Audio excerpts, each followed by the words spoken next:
傲风 M6 旗舰 Pro 按摩桌背小弹腰2.0。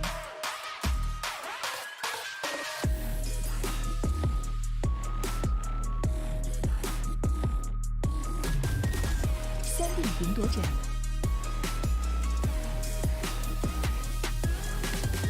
空调座舱，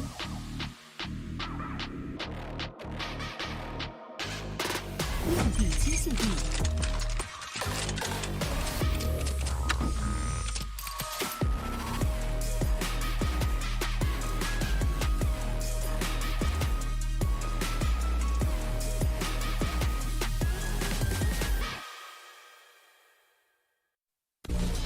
，biu biu 是我运营的产品，我想通过它和更多不懂分寸的人一起探索世界的边界。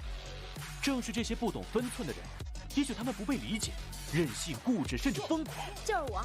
但如果没人去打破边界，谁又能玩透世界呢？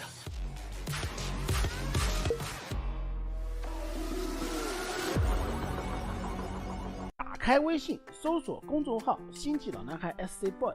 这里有每日的直播预告、重要的赛事报道、精彩的视频剪辑、有趣的主播八卦、定期的抽奖福利以及爆笑的节奏和评论。关注 SC Boy 官方公众号，365天每天更新，让你与20万猛男一起更便捷的享受我和黄哥给大家带来的快乐。不要告诉别人哟。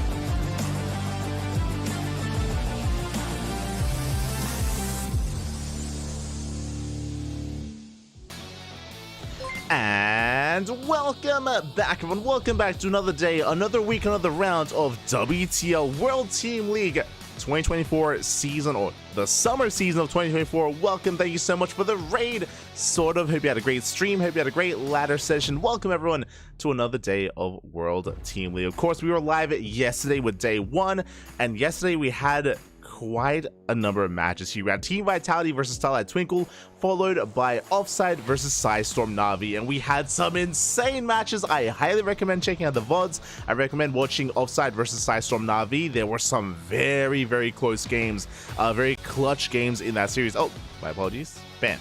Got to pick that up.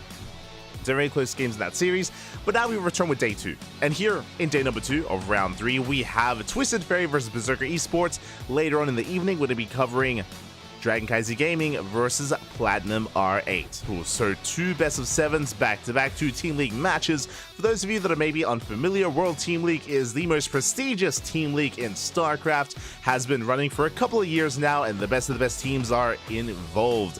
Teams like Basilisk, teams like Shopify, you have Team Vitality, you have CranKy Gaming, to name a few, the best of the best. Unfortunately, if there are some key players that you're a fan of that aren't a part of these teams, then they are not involved. Specifically players like Hero Marine, for example, or until recently, Showtime.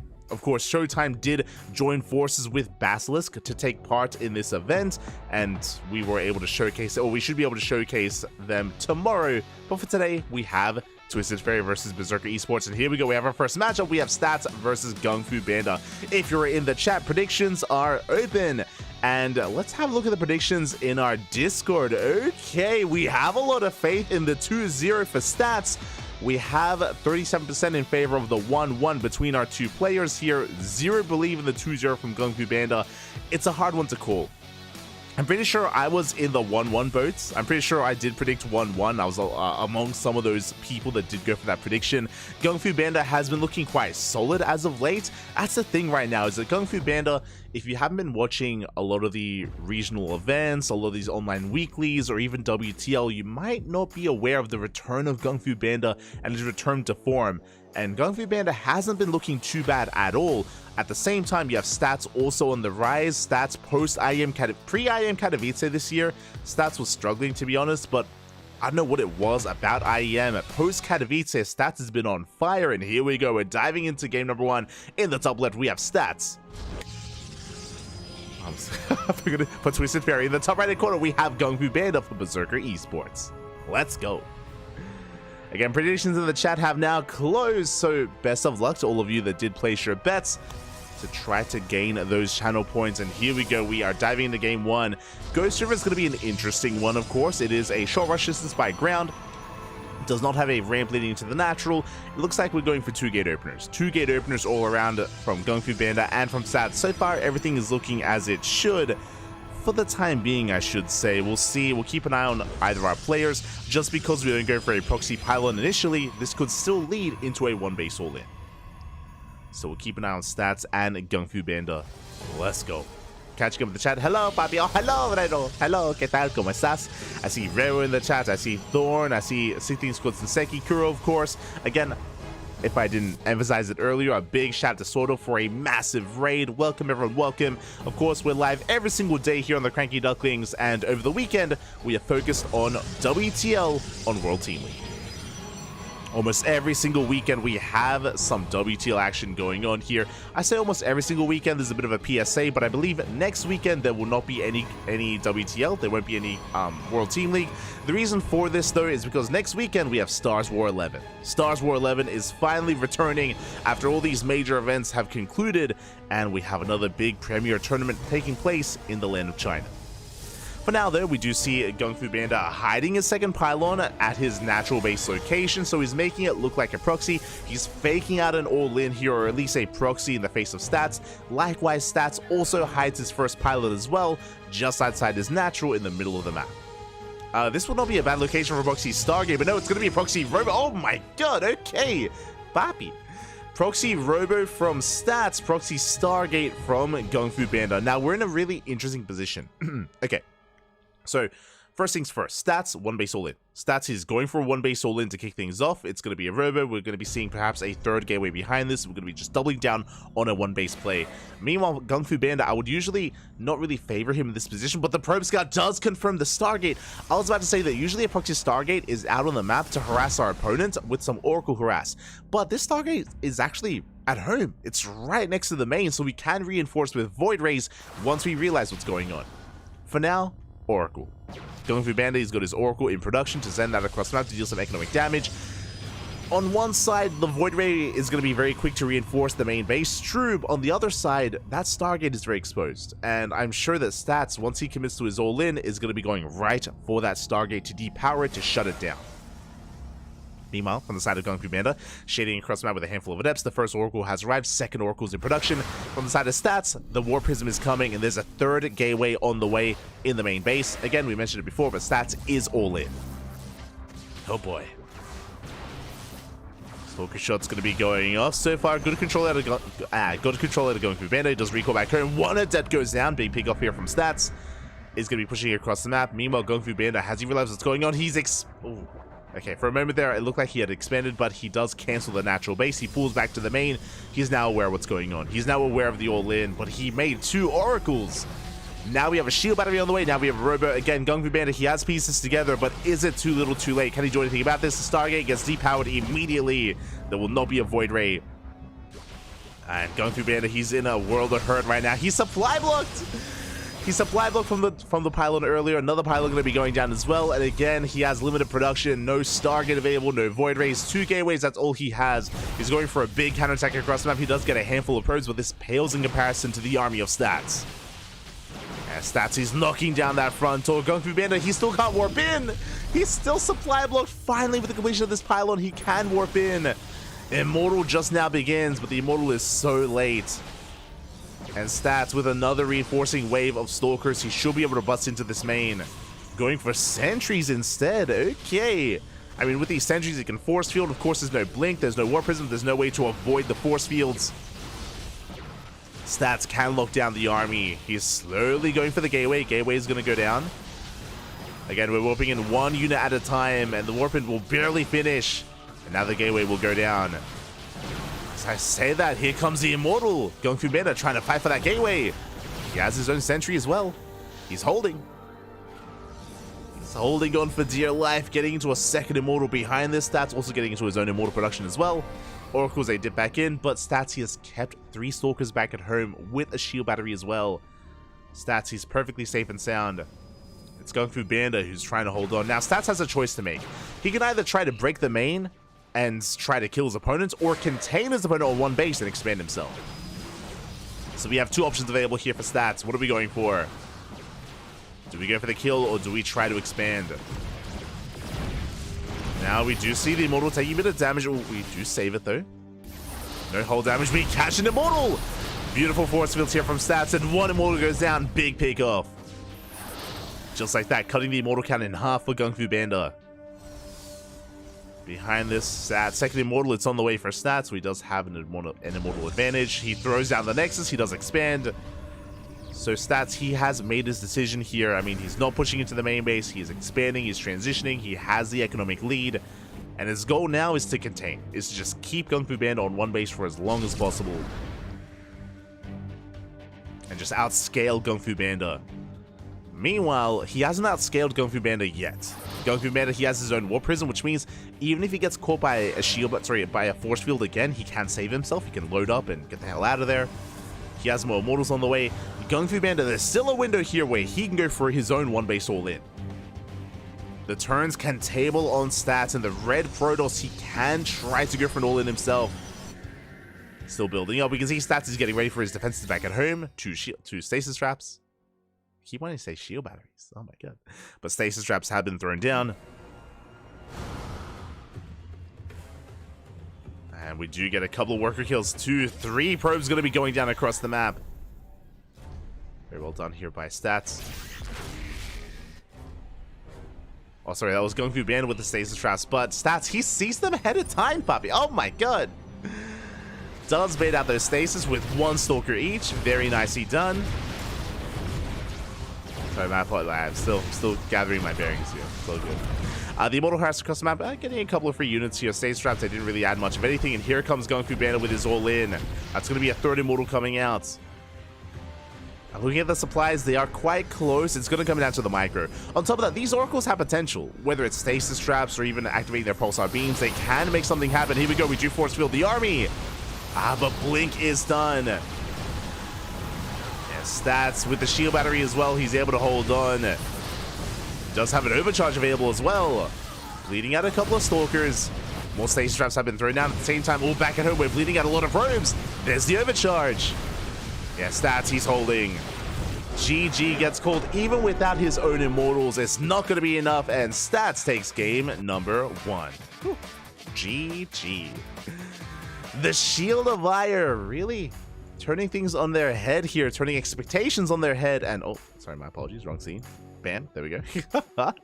And turning into the Spear of Adun here, going for his own one base all in. Now, to be fair, if you've been familiar with Stats as of late, over the past year, I would say, of play, you would know that Stats, especially in PvP, he's willing to be aggressive and willing to go all in. Long gone are the days where he was known as being only a defensive macro player. Nowadays, he is more diverse than that, you know. He's now an ex-military man, you know, he came out and he's a changed man as well, and, you know, now we do see some cheese from time to time, or even more often than not in a PvP, so, yeah, Stats nowadays willing to get down and dirty with his opponents, and we saw the Kung Fu Panda. Unfortunately, it took him too long to realize what was happening. Again, it was also an unfortunate build for him to go for a proxy Stargate at his natural base location. As you saw, it was so exposed. It meant that it got shut down. It meant that we couldn't make use of it. Otherwise, if it was in the main base or even to the south outside of the main, then we could have seen maybe some Void Rays help support, like a more secure way to not just defend on one base, but to break out. That's what's important, to break out and to hold on to the natural and fend off that eventual all-in. Kung Fu Panda instead, his tech was kind of thrown by the wayside. On top of that, he also got supply blocked after losing those pylons as well, so his production got delayed. A lot was working against Kung Fu Panda and in favor of Stats, but now we're getting into game number 2, and spawning in the top left-hand corner of Oceanborn, we have Stats for Twisted Fairy. And in the bottom right-hand corner, we have his opponent, we have Kung Fu Panda for Berserker Esports. Here we go. Whew. Let's go, buddy, let's go.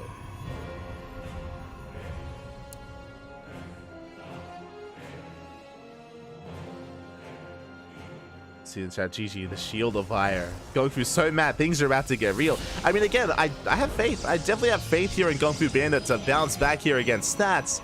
But again, Gung Fu Panda has to be wary here because Stats is no longer a kind of a predictable macro player like he once was. Like, again, he can spice things up. Would you have to keep eyes on him? Would you have to prioritize scouting as well of Stats to make sure that we don't get bamboozled like we were in game number 1? So here we go. Initially, we do have 2 gate openers from both Stats and Gung Fu Panda. We have the same openers to begin with. Do we go for, once again, proxy pylons? Do we try to hide or even commit to a proxy itself? Way to find out. Probes are moving out. Ooh, we can see Stats. He is moving towards the left-hand side. This is going to be for a proxy pylon location. This will not be a bad location for a proxy Stargate, to be honest, on the other side of these rocks. So I'm leaning towards maybe a proxy Stargate if we do end up throwing down that pylon. Speaking of, the pylon has been thrown down. Meanwhile, Gung Fu Panda with his own probe doesn't go for a proxy location. Gung Fu Panda, he's moving in for a scout. Is moving in for a scout. Ooh, looks like we have a little bit of buffering here. Hopefully everything is okay. For those that are curious, we do cast from a clean feed. We aren't in the games ourselves, and are we good? I think no, we're not. Oh, the stream may have gone down. No. WTL. Hold on one moment here. As it looks like, yeah, there's something wrong with the clean feed. Let me just quickly double check. There is a backup clean feed. Okay, I think it's working. Is it?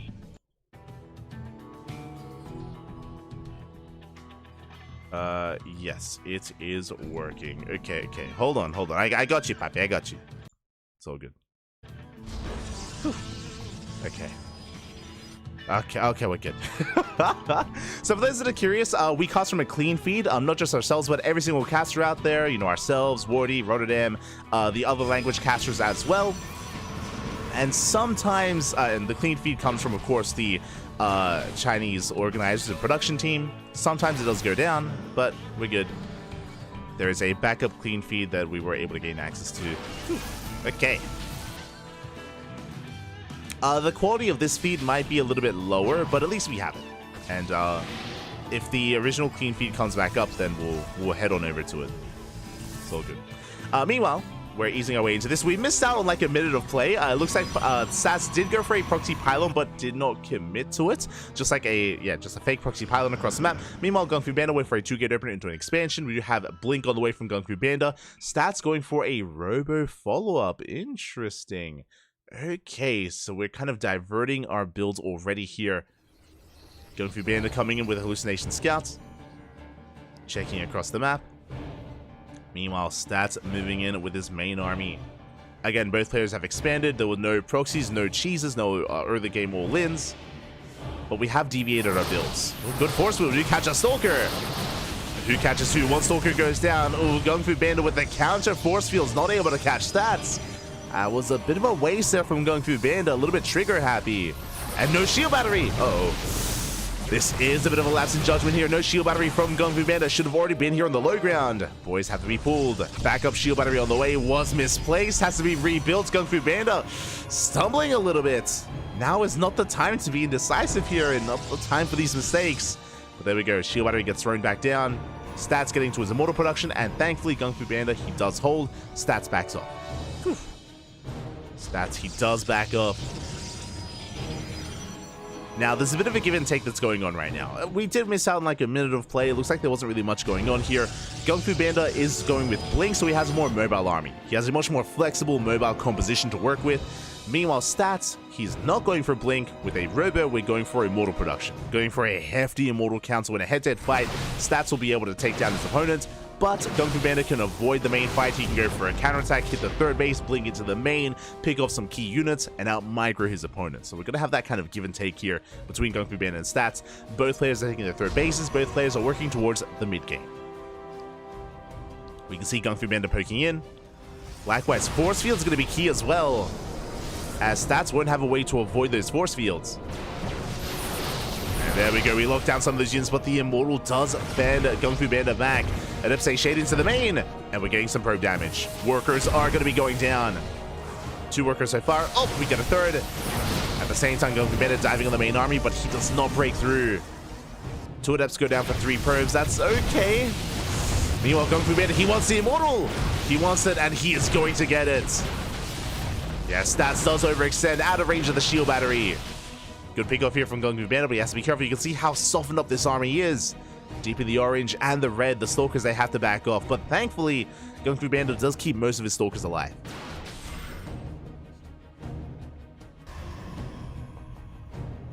I'm in game, Kung Fu won. Estic Colossal. Kung Fu Bandit does make it back home. You can see the trades here, 1 Stalker for 1 Immortal. Pretty good trade for Kung Fu Bandit. What's a little bit scary here is that with how much damage he did sustain, it is gonna soften up his army for the next big fight. His army is gonna be a little bit more vulnerable. Charge is on the way for both players. I believe Stats skipped Blink. He's going straight into charge. Gateway explosions are on the way. Kung Fu Bandit ahead in economy. And even rushing into a 4th, so is Stats. Honestly, Kung Fu Bandit, he's in a good position. Like, he's in a good position at the moment. I wouldn't say amazing, but good for the time being. Has a better economy, sniped some key units, preserved his own. So far, so good. Meanwhile, Stats likewise building up. With the arrival of this Warp Prism, it looks like Kung Fu Bandit is soon to be active. With the Warp Prism, we're going to be moving out across the map. We're going to have Chargelets to reinforce.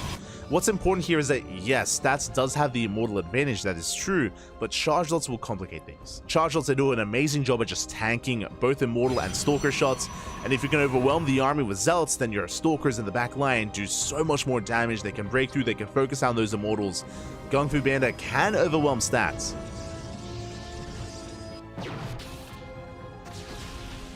Meanwhile, we can see Stats hunting down an Observer.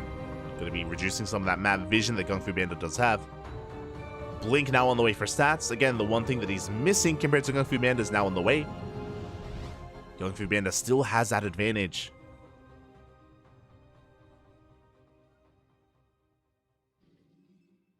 Here we go. Meanwhile, when it comes to the upgrades, we're neck and neck. 2-2 is on the way for both players, and they're, what, a second or 2 apart. Nothing too major. Kung Fu Bandit looks like he's not going to be reinforcing with that Prism. He's going to be going for a counterattack instead. Okay. Main army is spotted. Stats' main army was spotted, I should say. Kung Fu Bandit going to pull back. At the same time, drop into the natural, forcing a recall. Very nicely done. We got a handful of probes. We force the recall. At the same time, Kung Fu Bandit, his main army, working towards the 4th. Stats is out of position. He is out of position right now, but he does rotate over with a handful of units. Zealots and an Immortal are here. But Kung Fu Bandit, he can overwhelm this. He can take the fight. Prism in the main goes down.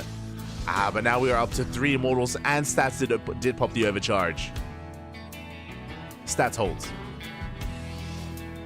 Stats holds on. Kung Fu Bandit behind this, going for a Dark Shrine. I believe Stats did spot it. Does have eyes on it. Yeah, with the Observer. Is aware of that Dark Shrine. Should be getting cannons back at home. Kung Fu Bandit pulling back. Bearing in mind, the Blink is now done for Stats, so we are neck and neck when it comes to upgrades in more ways than one, more than just the Forge upgrades. But we have a Templar Archives in production for Kung Fu Bandit. Now, we were talking about the effectiveness of Zealots and how devastating they can be. That is true, but that gets stripped away with Archons. Give your army 2, maybe 3 Archons, and you can just annihilate a wave of Zealots. That is why both players should be heading in that direction. We can see Kung Fu Bandit is the first to take up into Archon tech. Stats is 1 step behind. But can he hit before we have any Archons? Here we go. Stats taking in 5th base, moving out with his main army. We can see once again Kung Fu Bandit going for another drop towards the natural. Main army has been spotted. Kung Fu Bandit pulls back. He's getting ready, going for a big warp in. Templar Archives is done, but where are the Archons? They're not ready. There we go. We have 1 Archon in production. Zealot drop comes in. Do we have a recall? Sorry, I thought it was Zealots. It's going to be DTs. And where are the cannons? Stats, he scouted the Dark Shrine. Remember that. With that Observer. But he pushes on 40. Does catch some Zealots.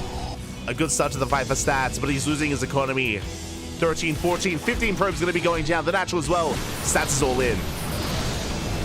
Stats is all in. He dives on the main army. Those 3 immortals doing so much in the back line. And Stats, he has too much. He's up 40 army supply. We do have a couple of DTs though. And where's the detection for Stats? But it's only 2 DTs. Like, they're not doing enough. They need to be faster here. They need to do more damage. Stats blinking on top of the army. Immortals are being focused down. Can Kung Fu Panda hold? Stats, he does have an observer in production, and he does clean up the entire army here of Kung Fu Panda. But those 2 DTs, the Invisible Man, they're holding. They're keeping Kung Fu Panda in this game, but still that army is terrifying. And that detection for Stats, it's coming. There it is. The observer, it's on its way. I feel like Kung Fu Panda could have been a little bit more aggressive and a little bit more assertive with these Dark Templar, but GG gets called. We have detection, and Stats will take the series 2-0. Whew. GG. Oh, GG.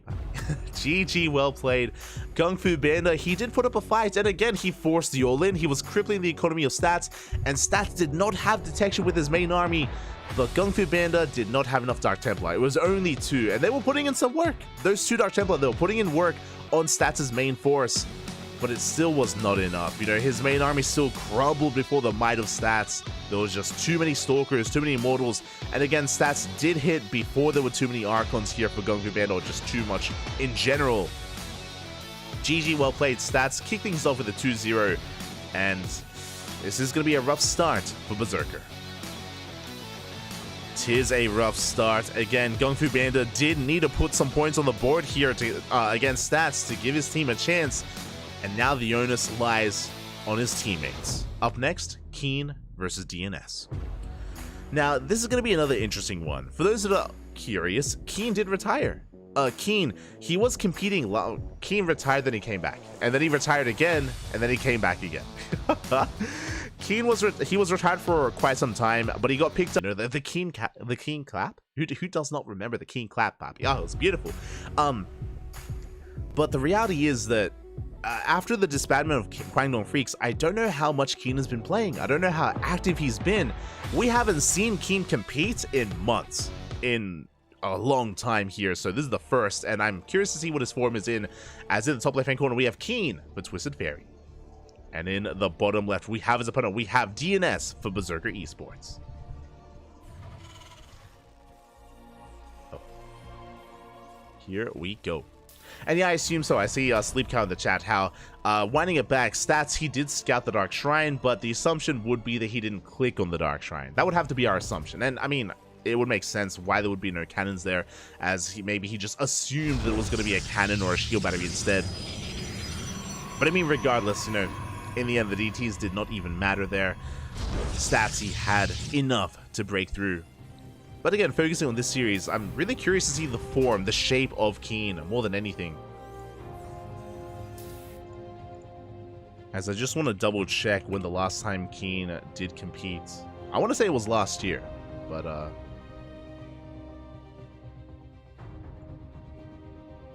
let's have a look. Matches, it was, yeah, last year. It was last year, December 2023. It was when he last competed for Kwangdong Freaks. So again, it's been quite some time. it's been like 5-6 months. It's been like 5 months since he last competed in StarCraft. So yeah, we'll see the shape of Keen. Commander Keen, he has returned. For now, he's going for an economic opener. It's going to be a Rax expand. Economic start by Keen. Meanwhile, DNS going for a gate expand, or sorry, a gate cyber expand back at home as well. So nothing too crazy as we load into Amphion. So far, standard builds. Catching up in the chat. That was the way to end the game. Oh, it's fine. You have to call sentries bubble buddies? Oh no, that's not gonna happen. That's not happening, Puppy. That's not happening.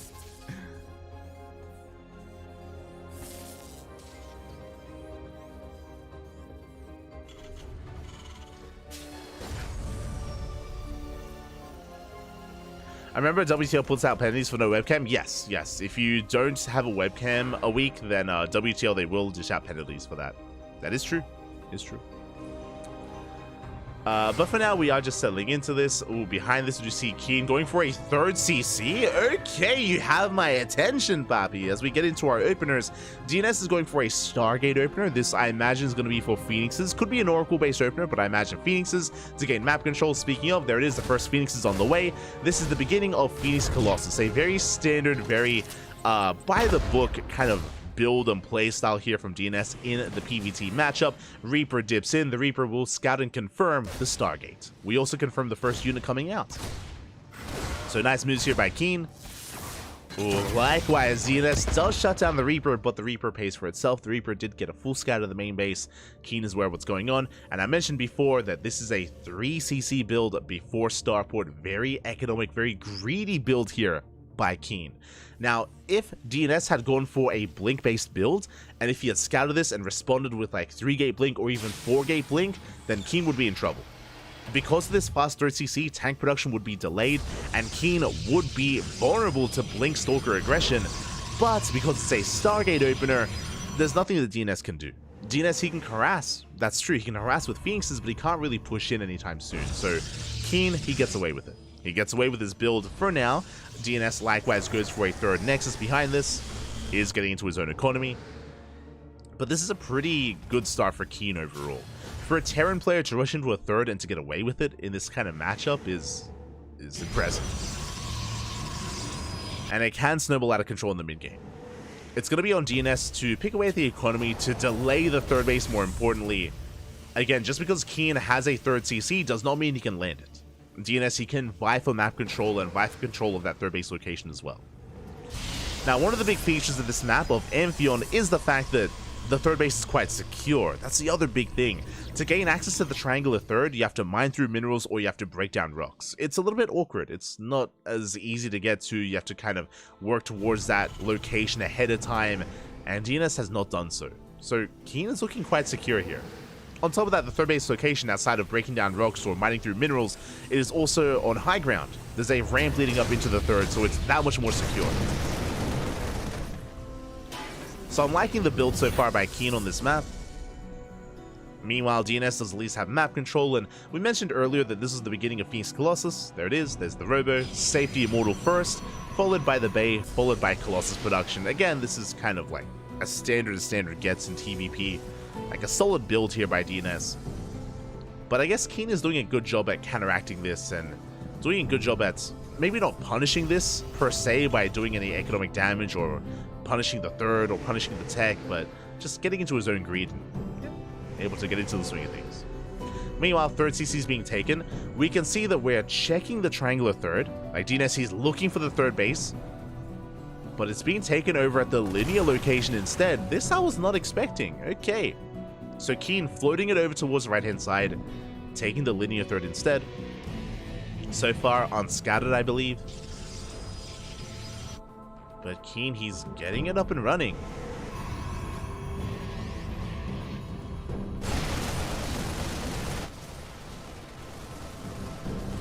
Here we go. The army going to be slimming on out. Phoenixes have been spotted.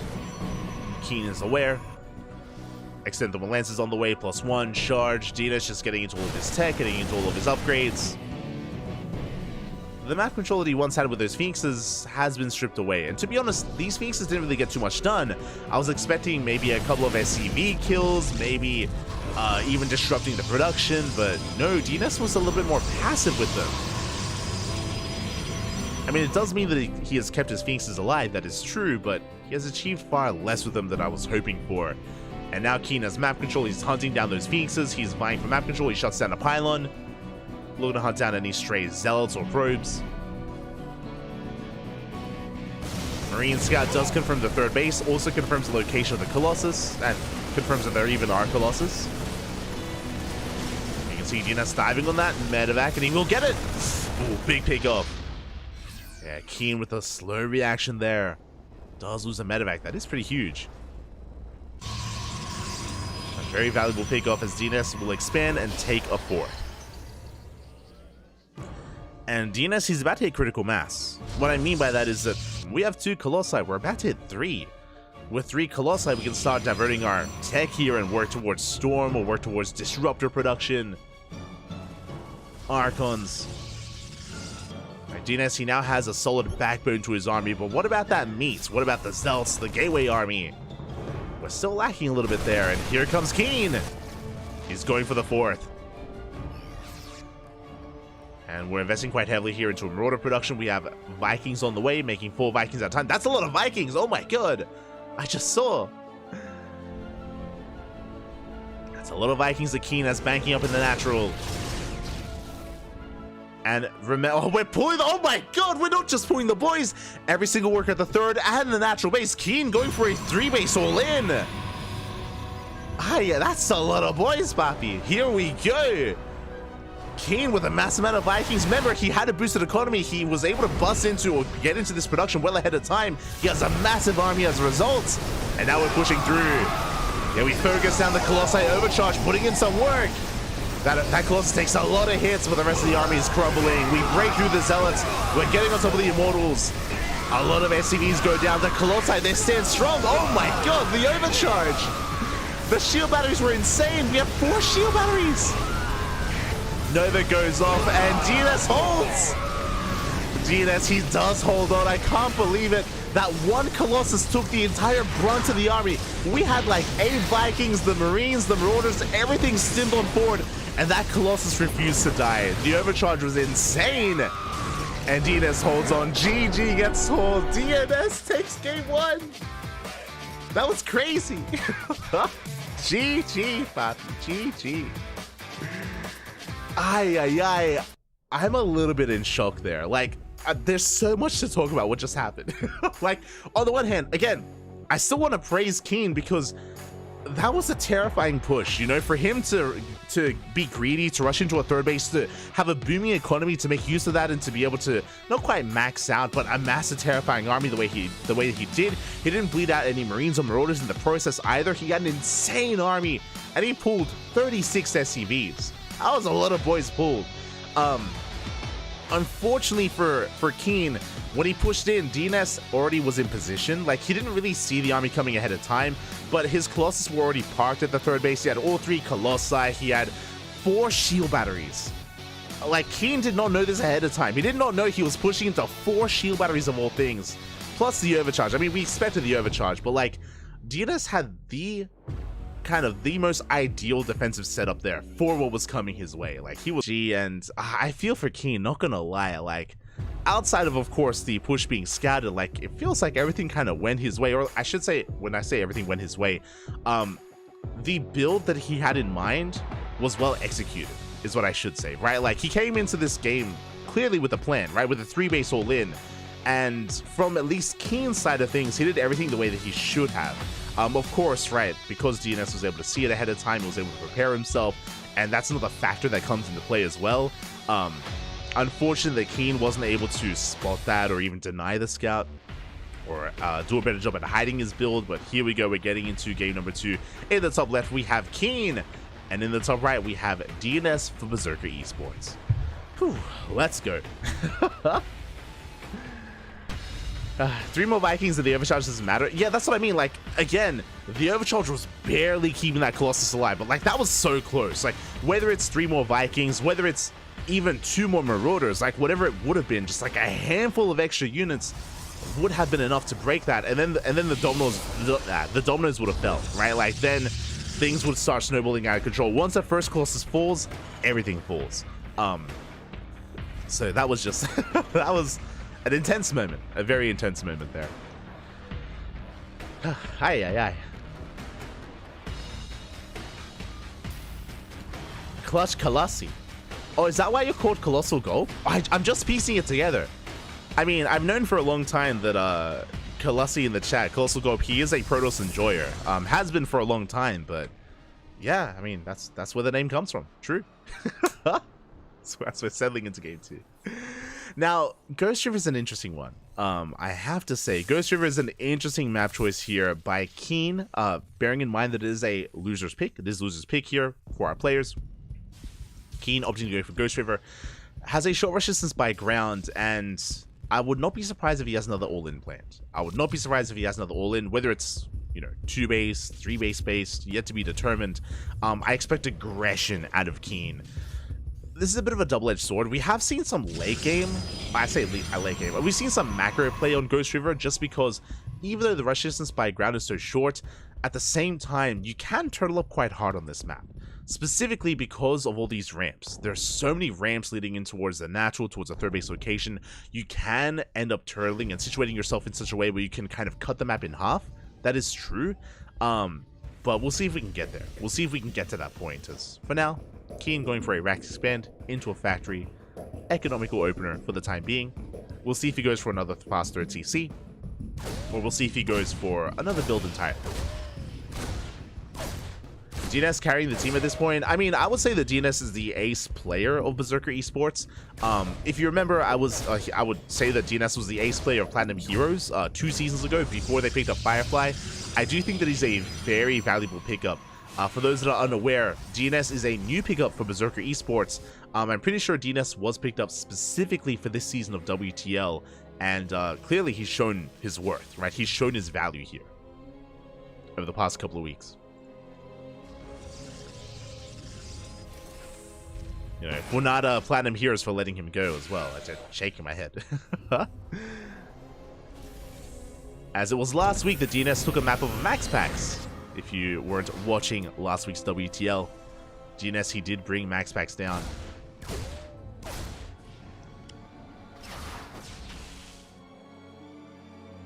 I will say that you can make an argument that maybe Gung Fu Band is the ace player of Berserker. It's hard to say with Gung Fu. Like, I always say this and I still stand by it. Gung Fu Band is very hit and miss. He's not very consistent, unfortunately. At the same time, like, when he's on point, he's on point. Like, when he's a beast, he's near unstoppable. But it's all about being able to bring that kind of A game on the day, right? It's about being able to showcase that skill when it matters most. I'm sure we'll get to see that Gung Fu Banda in the coming weeks. I'm sure. Be able to come back stronger, bounce back harder.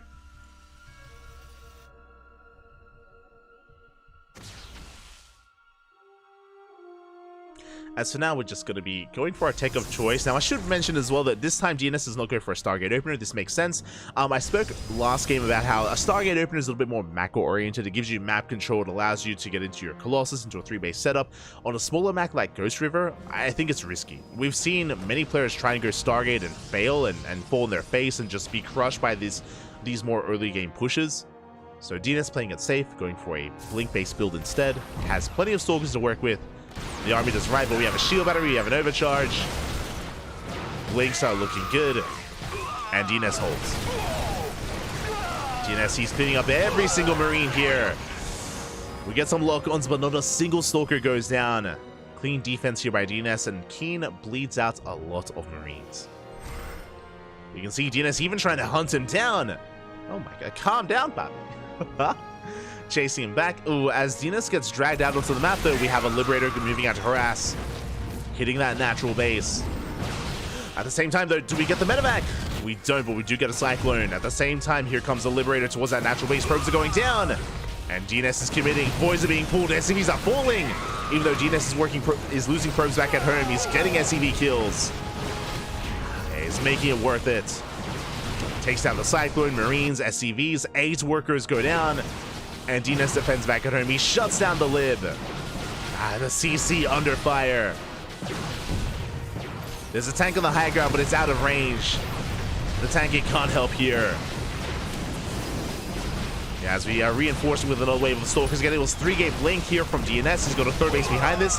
By the way, DNS is not all in, but he's punishing the aggression of Keen. Tank goes down. Does not siege in time. Do you have the order turret, but this is just game-ending damage. This is just far too much. DNS is snowballing out of control.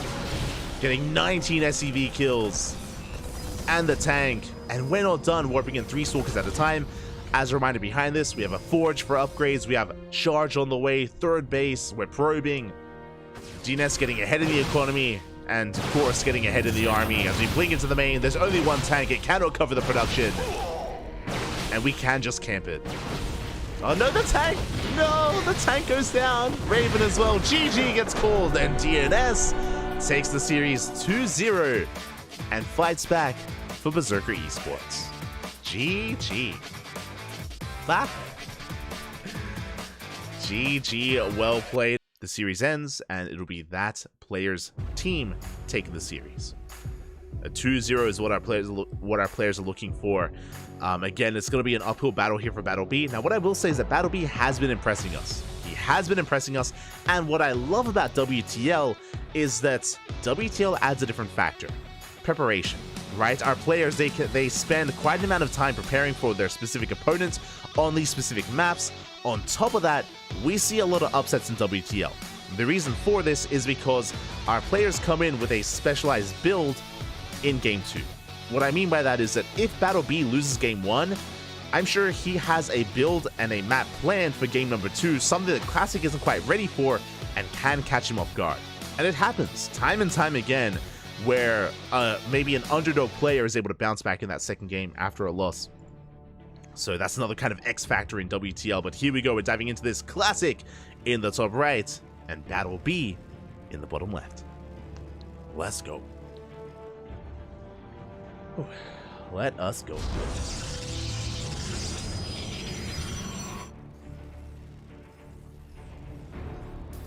So we have entered our third best of 3. Meanwhile, if you're in the chat, I believe predictions have closed. I think predictions have already wrapped up. So I wish you all the best in said predictions, and I hope you all got them in while you could.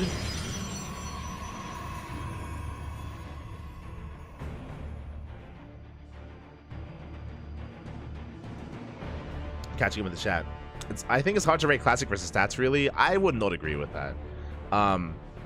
Creator, there's also Nightmare. I agree with all of that, and I would still rank Classic above them. Yes, there is Nightmare. There is Creator as well. There is Stats. There is. There's our players.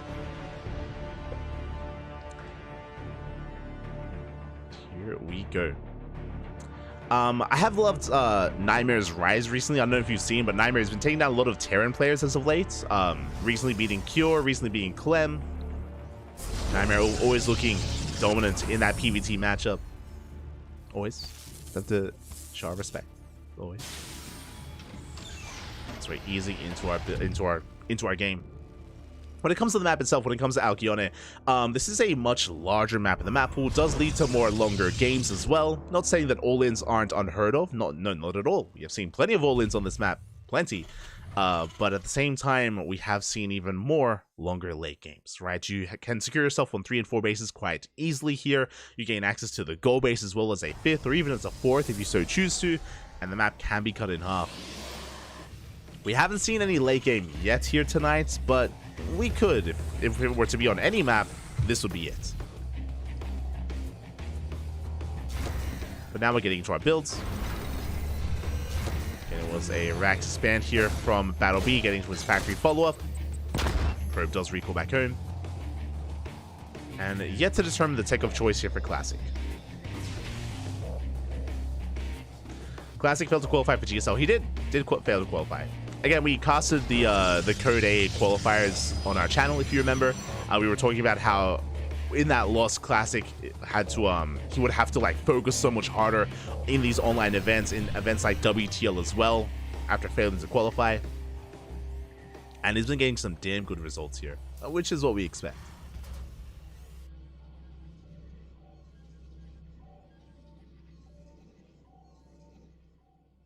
Twilight Council openers on the way. As a reminder, it's going to be a Twilight Council for Blink, not going to be a Stargate for Phoenixes or anything of the sort. I assume it's going to be Blink. We have seen some players dabble in charge-based openers or even Dark Shrines as well. But there it is. We have our confirmation. We have Blink on the way for Classic.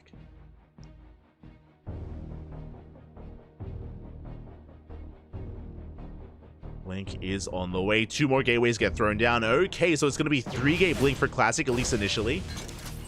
Something a little bit more aggressive as he does hunt down that Reaper as well. Ooh, big pick off here. I believe Battle B was not quite able to scout the main base of Classic. Was not able to confirm what exactly was going on. The pressure is on Battle B here to figure that out. He's going for a medevac behind this. Moving out with his Cyclones. Oh, now I believe it's still 3 gateways from the side of Classic. He does end up outmaneuvering the army. Gets across the map. Thankfully, we have the medevac, we have the Cyclone. Can we focus on any SCVs? Ooh, both Stalkers go down. Big pickup here by Battle B. Very nicely done. Shuts down the Stalkers. Will bleed out one of those Cyclones, but he gets another Stalker. These are big pickups, by the way. Stalkers, especially with this kind of opener, are so valuable early on. They're so expensive as well. So 3 Stalkers go down. Good stuff for Battle B. Does push in towards that natural. Tank production has commenced. And again, Classic did want to be aggressive behind this, but he has been stifled. He has been slowed down quite a bit. Battle B throwing down 2 more Raxes. I believe just a 3-1-1 setup. Yep, 3-1-1. Not investing into any additional Raxes yet. We'll keep an eye on that. Classic does move out. Oh, good micro out of Battle B. Saves the Cyclone. Let's go. Does save the Cyclone, but he will lose everything else, though. Marines are being shut down. And Classic is transitioning back at home. We do have our Nexus on the way. We have our Bay as well for eventually Immortal production. For Colossus production. Oh, as a Classic dives on the tank, that I'm not so sure about. Does get the tank, but he bleeds out even more Stalkers. I believe that was 3 more Stalkers going down. Another tank does arrive. Classic has to calm things down. Wild move there from Classic, but at least he does preserve some Stalkers that contain his opponent. And the loss of that tank means that Battle B's upcoming push is going to be delayed. It is going to be delayed, but Classic is playing with fire right now. Third CC's on the way behind this, so it's not going to be a 2-base all-in from Battle B.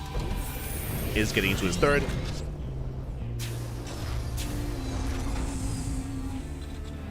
We have Stim, Combat Shields +1 on the way.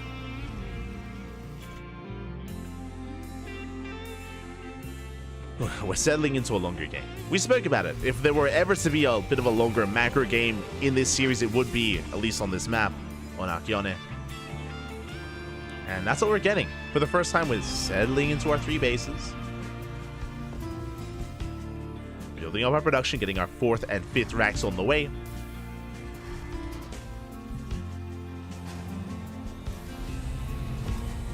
And the game is going to be slowing down here for a moment. Battle B isn't really going to be active until it gets Stim. So until Stim comes out, he's going to be chilling back at home. Then he can be active with some drop play or even push out. Likewise, Classic's going to be chilling back at home as well until he builds up a Colossus count. So both players are calming things down. You see Battle B moving out to expand and take his 3rd. Landing on location.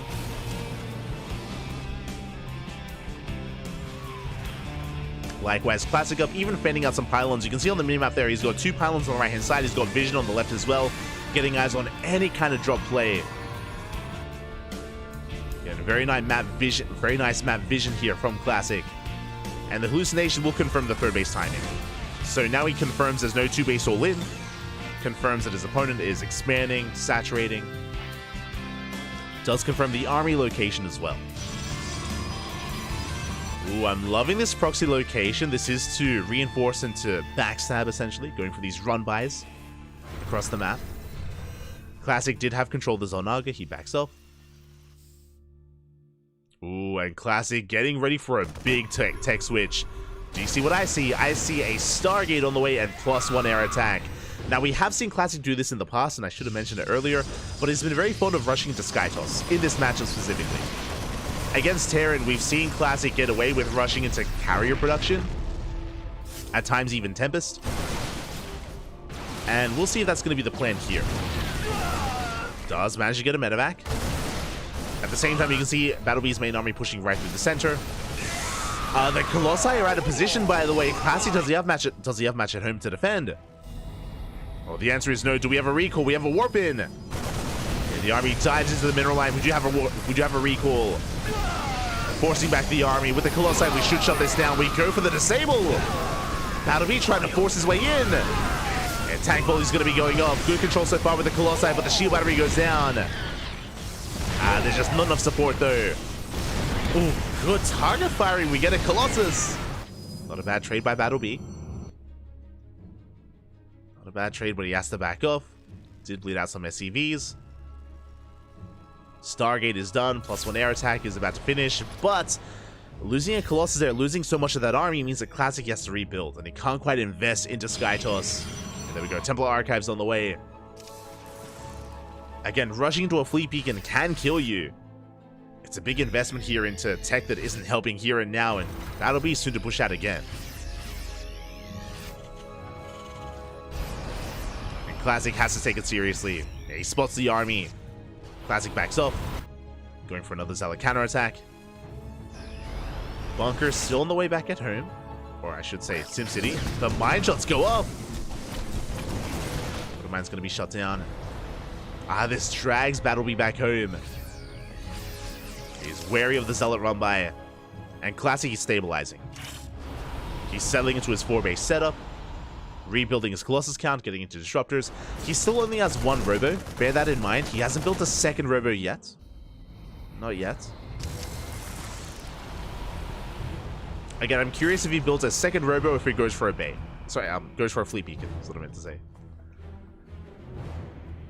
Storm is in production. 2nd Stargate. This should coincide with a Fleet Beacon. There it is! Fleet Beacon's on the way. Okay, this is a bold move.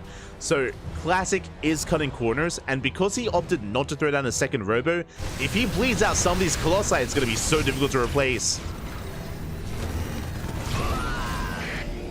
Classic is taking a risk here. He's playing on a knife's edge. Going for another big Zealot run by. Winter Mine shot's going to be going off. Big connections on the Zealots.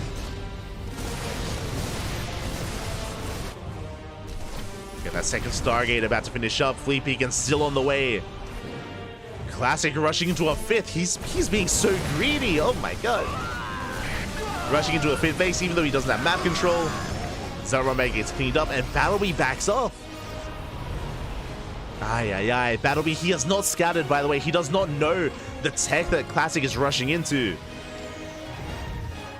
Zealot run by comes in once again, dragging away the reinforcements of Battle B.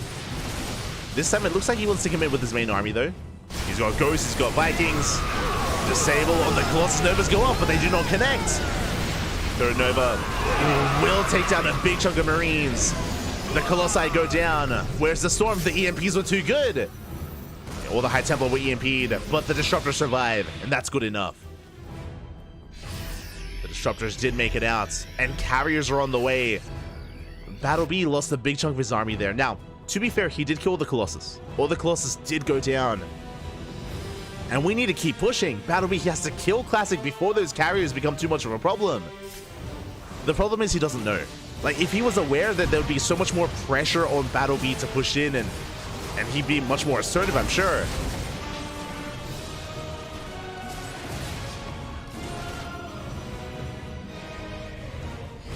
Yeah, the Zealot run by is there just continuing a Death Warping in as well. Yeah, outranging that planetary. Getting more and more SCV kills, but Battle B, he's pushing. We do have EMPs available. Nova goes up. Raises the army. We have 2 more Novas behind this. Good mine shot here on the Archon. We do rotate around. We go for the 5th. 5th base is going to go down. Again, this 5th was so bold of Classic. It's so exposed and it does fall. Good pick off by Battle B. He has maxed out, but here comes the Mothership. Mothership's on the way. The first 2 carriers, they have arrived, I believe. And Classic is soon to max out himself. The supply block isn't helping. No, okay, we're good. now is not the time. Clean feed. We're popping off. No shot. Oh, yeah, the clean feed is having some problems here. And I mentioned before that we are casting from a clean feed. Everyone is. And... Okay, we're back. Ay. Don't scare me like that. SC boy. Okay, we're good. Whew, okay, the gold base is being taken as a backup 5th. Additional carrier production has commenced. Both armies are maxed out. And Battle B is going for a split push. He's got an army towards the right-hand side. He's got his main force towards the left. Scan, I believe, does catch a glimpse of the army. And we dive on the gold. Would you force a cancel? Pushing in towards a fourth. Classic is keeping up. Vikings leading the charge, going for the carriers. Again, we're aware. Here come the storms. Good EMPs here from Battleby, but the Novas, they're too good. A massive Novas on the army. Oh my god. Who cares about the storms? I didn't see a single storm, by the way, but the Novas, they were good enough. Classic, he can handle his balls. Battleby does take them to the face. He has to retreat, and you can see Battleby plummet in supply. Both armies were maxed, by the way. Both armies were maxed out, and now Classic takes a 50 army supply lead. And he's going to keep pushing. Classic has momentum on his side. They're rushing on forward. Nova zoning back the army. Reinforcements on the way. High Templar forced to morph into Archons. I mean, they don't have any NG anyway. They can't storm. And the mothership has arrived.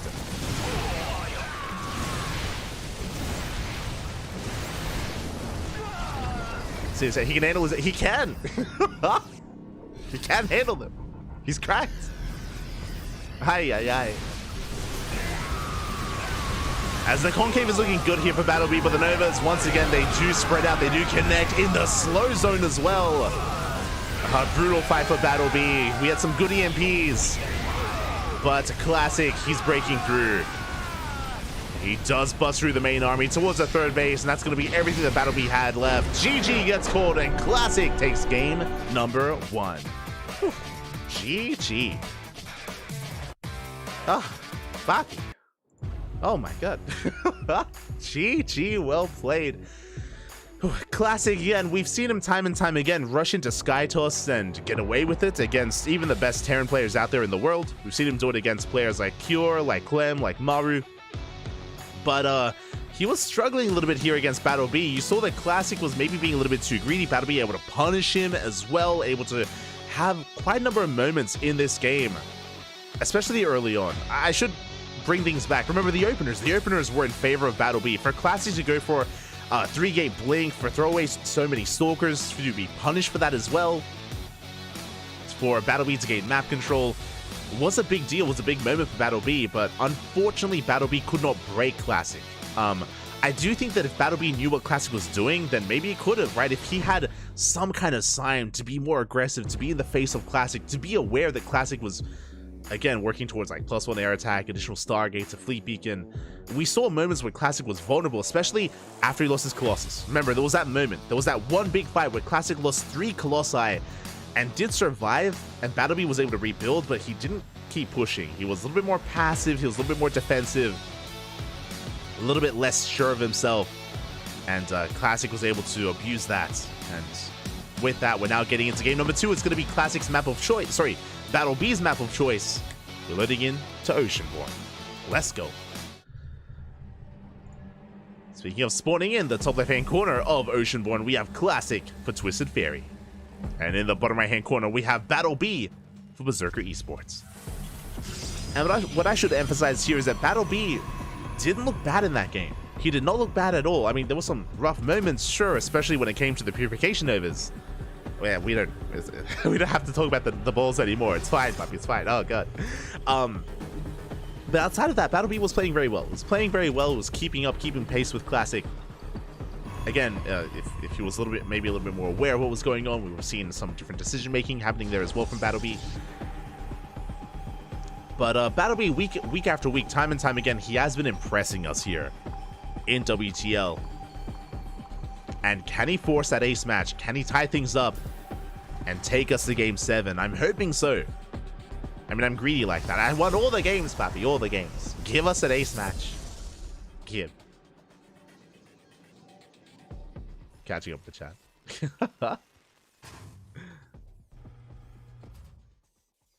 That temple was storming the Vikings. Yeah, it was storming the Vikings.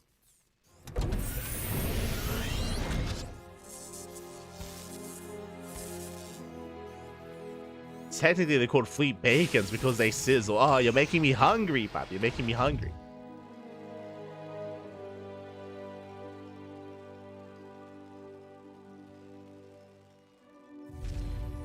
His balls are so big. Ooh, as Battleby was forced to cancel his CC there for a moment. Bit of a shaky start there, canceling the command center. It's not the biggest of deals. We're going to be able to just rebuild and get back into our build. But that is quite a bit of minerals lost early on. Not an ideal start for Battle B. Not ideal. Again, he has a little bit less experience with some of these players, but you can see there that it was misplaced. You can see there that it was throwing down a little bit too close, so maybe a little bit of nerves. Maybe a little bit of nerves getting to Battle B when it came to that kind of misplacement. So I'm a little bit concerned, and after that cancel, which Classic did see, I believe, we're going for a proxy pylon. Not just a pylon, gateway's on the way. Oh boy, so we're going to be seeing some early gateway aggression here at a Classic. With the gateway being thrown down, we should be able to reinforce with adepts, with stalkers. The Q move with the Reaper, it does hide it.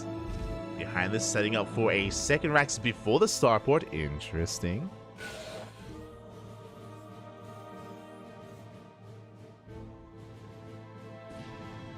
Here we go.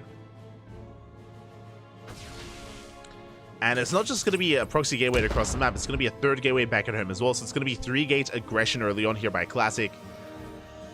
Oh boy, and we'll see if Battle B can keep up.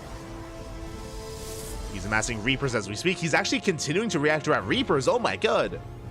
Going Reaper Cyclone. And how will this fare against the army that Classic is going to be amassing? Warp Gate is done. Warp Gate finishing up on these gateways. And here we go, we're warping in across the map. Cyclone has been spotted. Classic dragging it out onto the map.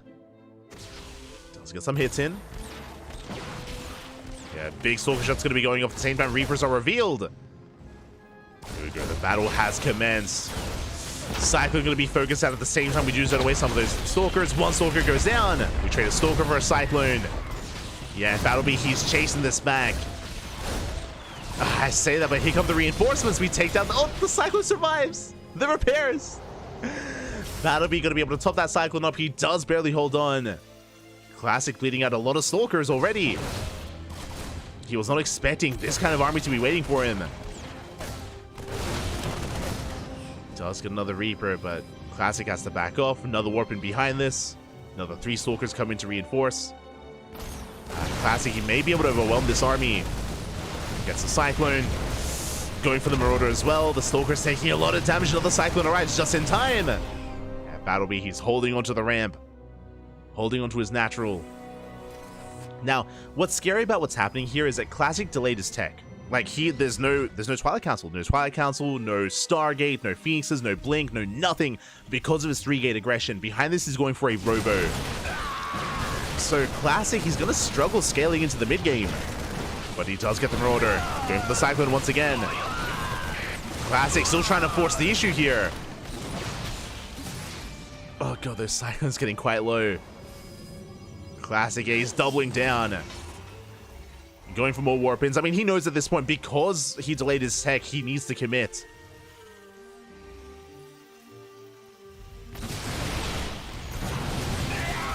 Does need to. Breaking through some of these Marines. But he's bleeding out too many Stalkers. Yeah, Battle B, he shuts this down completely. Oh my god, almost every single Stalker falling. One Stalker survives. And Battle B, he has momentum on his side. Stim is about to finish, and it's done. Yeah, we stim on forward. We focus on another 2 Stalkers, another 3 Stalkers as well. Battle B, back. Now, back at home, Classic is not all in. He's going for a 3rd Nexus. He's going for a mortar production and soon to be Colossi, but he's bleeding out far too much. Another Stalker goes down. Oh, this warp-in was a bit of a mistake. Classic bleeding out 2 more Stalkers. Very efficient trades here by Battle B. Now, Classic is trying to recover. And again, Classic's win condition or his way to stabilize is Colossus. The first Colossus is on the way. But we already have Stim, we are amassing it Marauders. One Colossus is not going to be enough. Now the question becomes, is Battle B going to wait for his medevacs, or do we just push out here and now?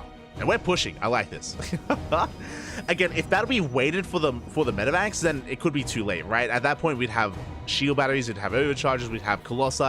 I mean, we still have one shield battery here on the location. Can a Battle B break through? The army is spotted. Classic does have sentries. He has force fields.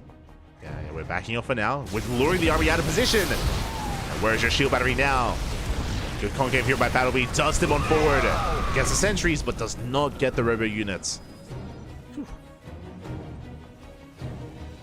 Battle B again. He was hoping to drag that army out to catch the Colossi. Didn't quite get it. Classic holds.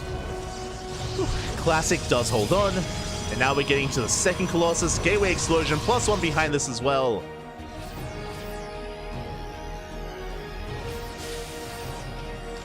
The game will progress. We're settling into the mid-game here. As we're settling in, I still have to favor Battle B. The Twilight Council just finished, and now we finally have Blink. Again, this Blink is so late for Classic. War Prism's on the way behind this as well. That'll help with juggling. That'll help with harassing. I do like this, though. I do like that Battle B is moving out now. Before we can get into these upgrades, before Classic can stabilize. Classic, he still hasn't caught up. He still hasn't stabilized yet. Classic, you can see him going for the 4th base. Battle B doesn't just have to go for the army. He could even, if he gets eyes on the 4th, could even try and deny it.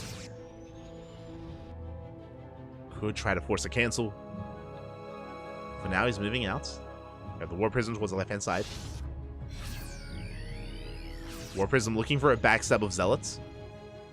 Battle B, you can see he's checking the triangular, or the linear 4th base location on the left-hand side.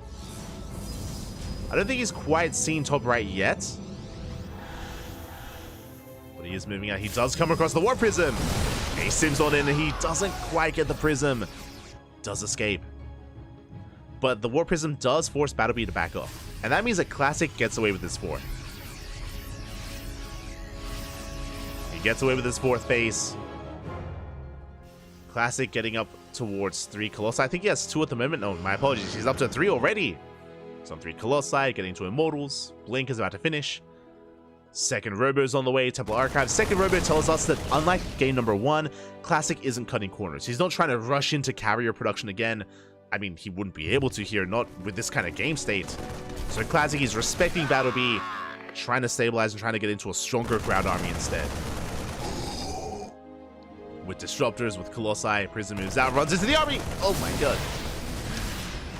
Do you manage to back off? Classic does escape once again. Spots the drop, more importantly. So Classic, he should be in position to protect that 4th and the 3rd. Yeah, he's splitting up his forces. Storm is on the way. To counteract that Storm, we're getting into Ghost production, EMPs. Here we go.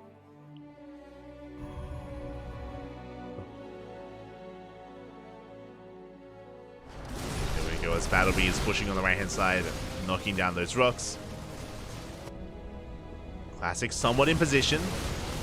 Not sure how many shield batteries he has at that 4th. As at the same time he's going for that backstab. Does Battle B have much back at home? He's about to max out, by the way.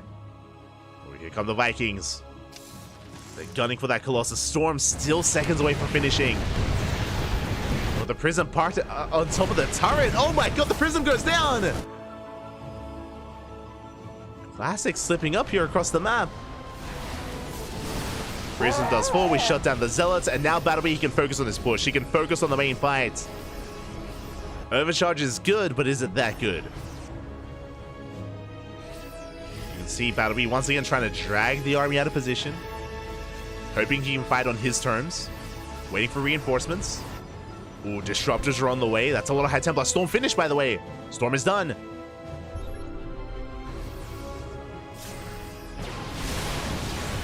Speaking of, we do EMP some of those gateway units. Force field's going to be thrown down. Vikings going hand, they take down one of the Colossi. But the force fields, they do create a choke point here. Battle B can't quite break through, not yet. Waits out the force fields. On top of that, Classic has been so patient with these storms. He's been so patient with this High Templar. The Disruptor! Wait, the Mind Shot? Not quite going off, but he spots the Disruptor. There we go. Disruptor does go down. The second Nova not quite connecting. Classic trying to be cheeky there. Unable to. Still has those storms. See the High Templar leading the charge. I'm loving the split here from Classic. You can see him spread out all of his High Templar to avoid those EMPs.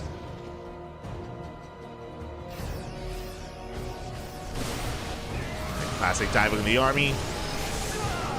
And he is being forced back. Classic, he's holding on. Maintains his Colossi. Reinforcing with 2 more. He's up to 4. Oh my god. A lot of Colossi. Storm on the left-hand army as well. Big storm. Takes down a lot of Marines. And softens up that flank. Battle Bee's being forced back. Yeah, and earlier Battle Bee was up 30 army supply, but now Classic, he's caught up. He's caught up, and now you can see the momentum swing in favor of Classic. Now he's on the field with 3 forms of splash damage. Colossi, Disruptors, and Storm. But it's still going to be all about how he can control this army, how he can engage. Likewise, it's going to be about the EMPs of Battle Bee. His Viking positioning. Speaking of positioning, Battle Bee, he's got half his army out on the map. Uh-oh. He's not ready. Classic, he can force a base trade. And we're pushing in. Battle Bee comes back home. You can see on the minimap, Battle Bee is racing back home. He's only got half his army here to defend. And his army is going to crumble. We can see coming in from behind. The storms are too much. GG gets called as Battle Bee gets out-positioned. And Classic takes the 2-0.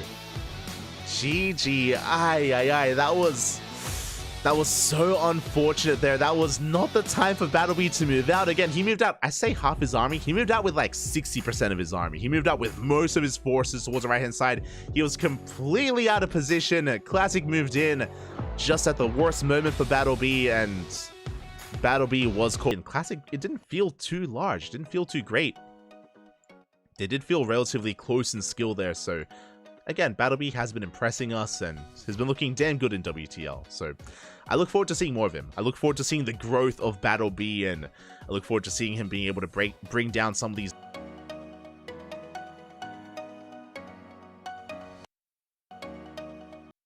傲风 M6 旗舰 Pro 按摩遮背小弹腰2.0。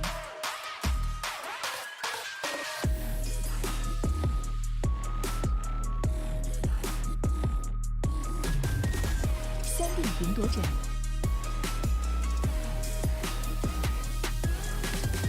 空调座舱，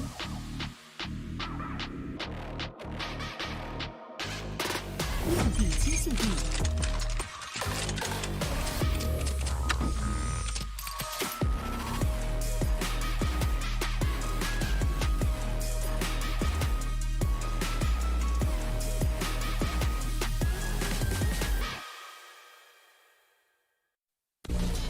Biu 是我运营的产品，我想通过它和更多不懂分寸的人一起探索世界的边界。正是这些不懂分寸的人，也许他们不被理解，任性、固执，甚至疯狂。就是我。但如果没人去打破边界，谁又能玩透世界呢？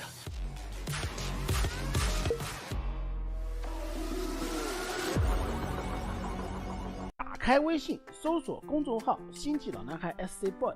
这里有每日的直播预告、重要的赛事报道、精彩的视频剪辑、有趣的主播八卦、定期的抽奖福利以及爆笑的节奏和评论。关注 SC Boy 官方公众号，365天每天更新，让你与20万猛男一起更便捷的享受我和黄哥给大家带来的快乐。不要告诉别人哟。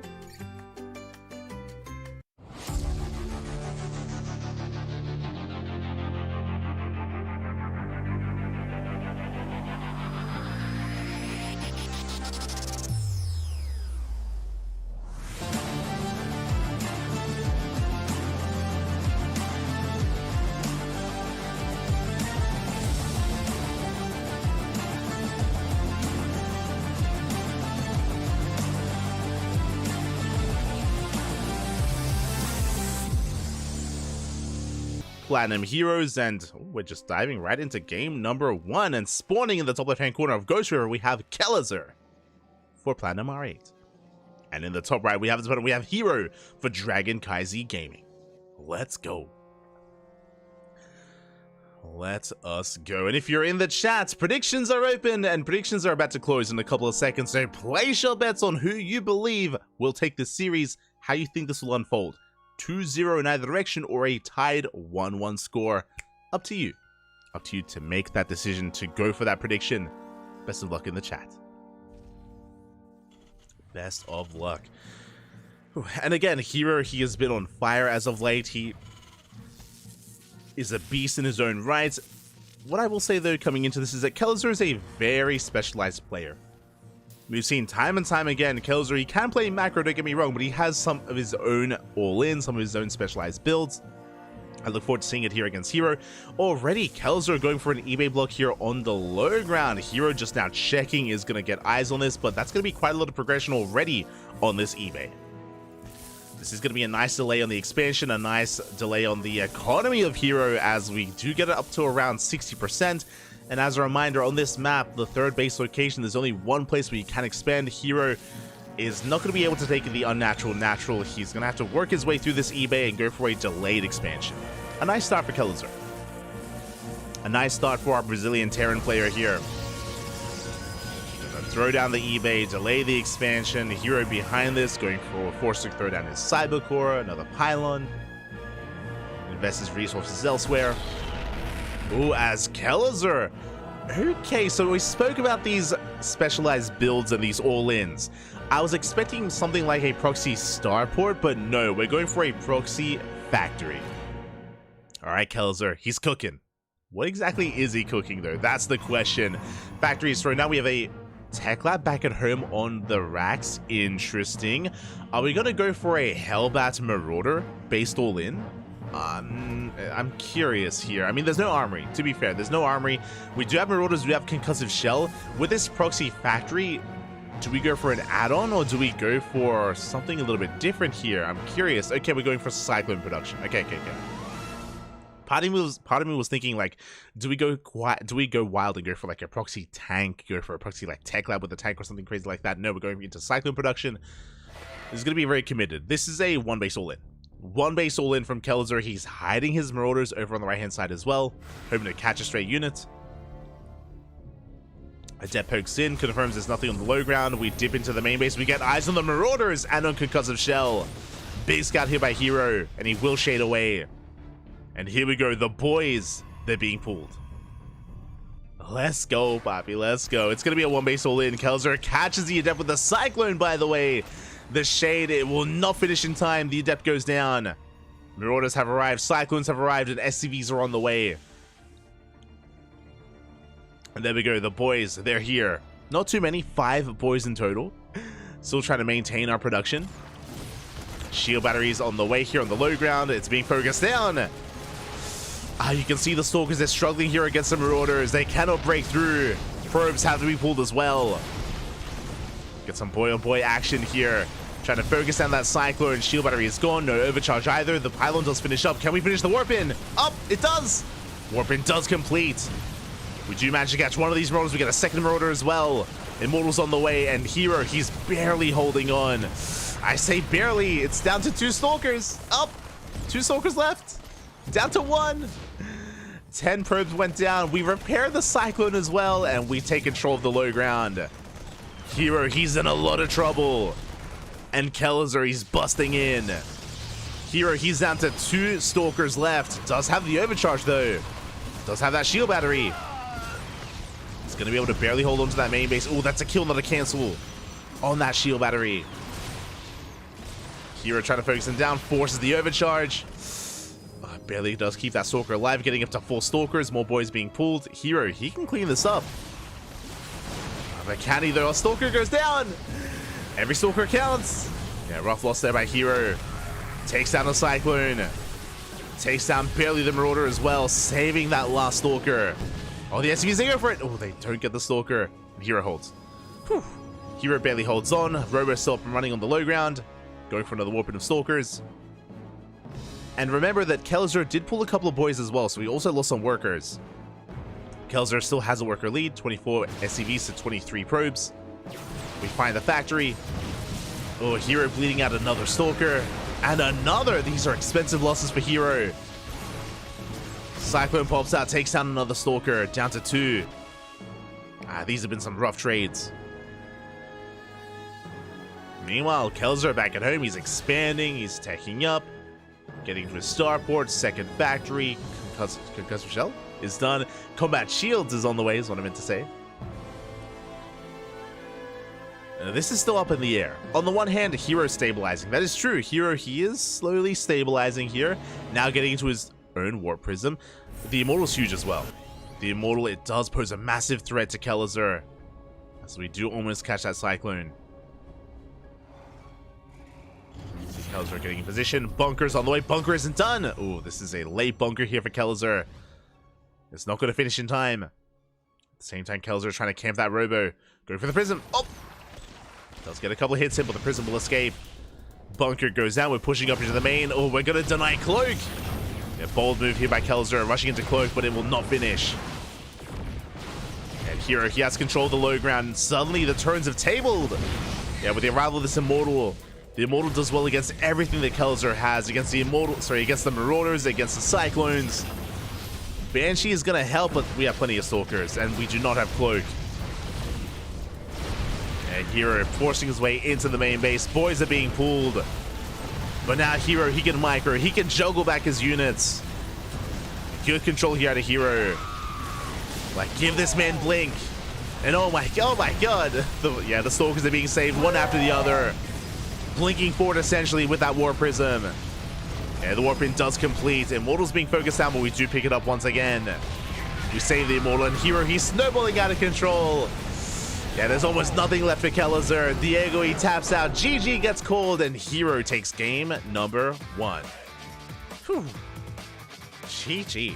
That was a close one. GG, well played.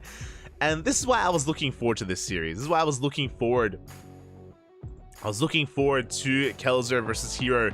Because again, Kelazur, he's got a lot of these all-ins, a lot of these builds up his sleeve. Not saying he's like only a cheesy player. No, not at all. He can play macro, as I mentioned before. He can play macro, but he does have these quirky builds, and it almost worked. He almost killed Hero then and there. He was so close. He broke the main army, busted into the main base. Thankfully for Hero, there was a shield battery, right? That's something that maybe Kelazur wasn't expecting. There was a shield battery waiting in the main base with an overcharge as well that allowed Hero to build up his Stalker count, get up to 4 Stalkers. Then Kelazur was trapped in the main base with Hero, not the other way around. And Kelazur got cleaned up. Hero, he stabilized. Kelazur was not able to defend against that counterattack. Again, it was Ghost River, so the rush distance by ground is that much shorter. Counterattacks hit that much harder on this map. So, again, it was on the knife's edge, and in the end, Hero takes it. And the question becomes, what do we have in store for Hero? Gutter, you know, but he knows. This Keller sure was a strange build, yo. Isan, you're stretching it with these puns. You're stretching it, man. I believe in Nickrak's ability to steal a map of Oliveira. Oh, I believe too, but here we go. Spawning in the bottom left-hand corner, we have Kelazur for Platinum R8. And in the top right, we have we have Hero for Dragon Kai Z Gaming. Let's go.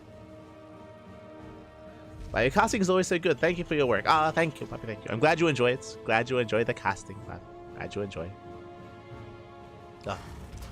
Doing my best, as always, as always. Shout out to Yaku, by the way. Yaku, he was with us yesterday. He was with us casting the first day of WTL, and Yaku should be joining us again on Monday. Yaku should be joining us on Monday for ESL Open Cup Asia as well.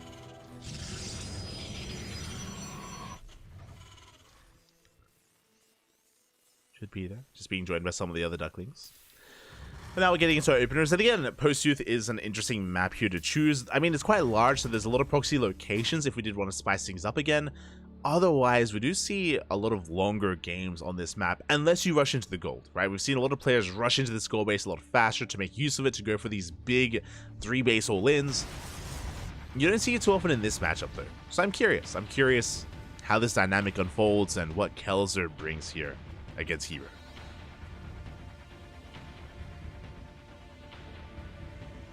But you gotta stretch when sitting a lot down in front of a computer. Just being healthy, Bobby. True, true.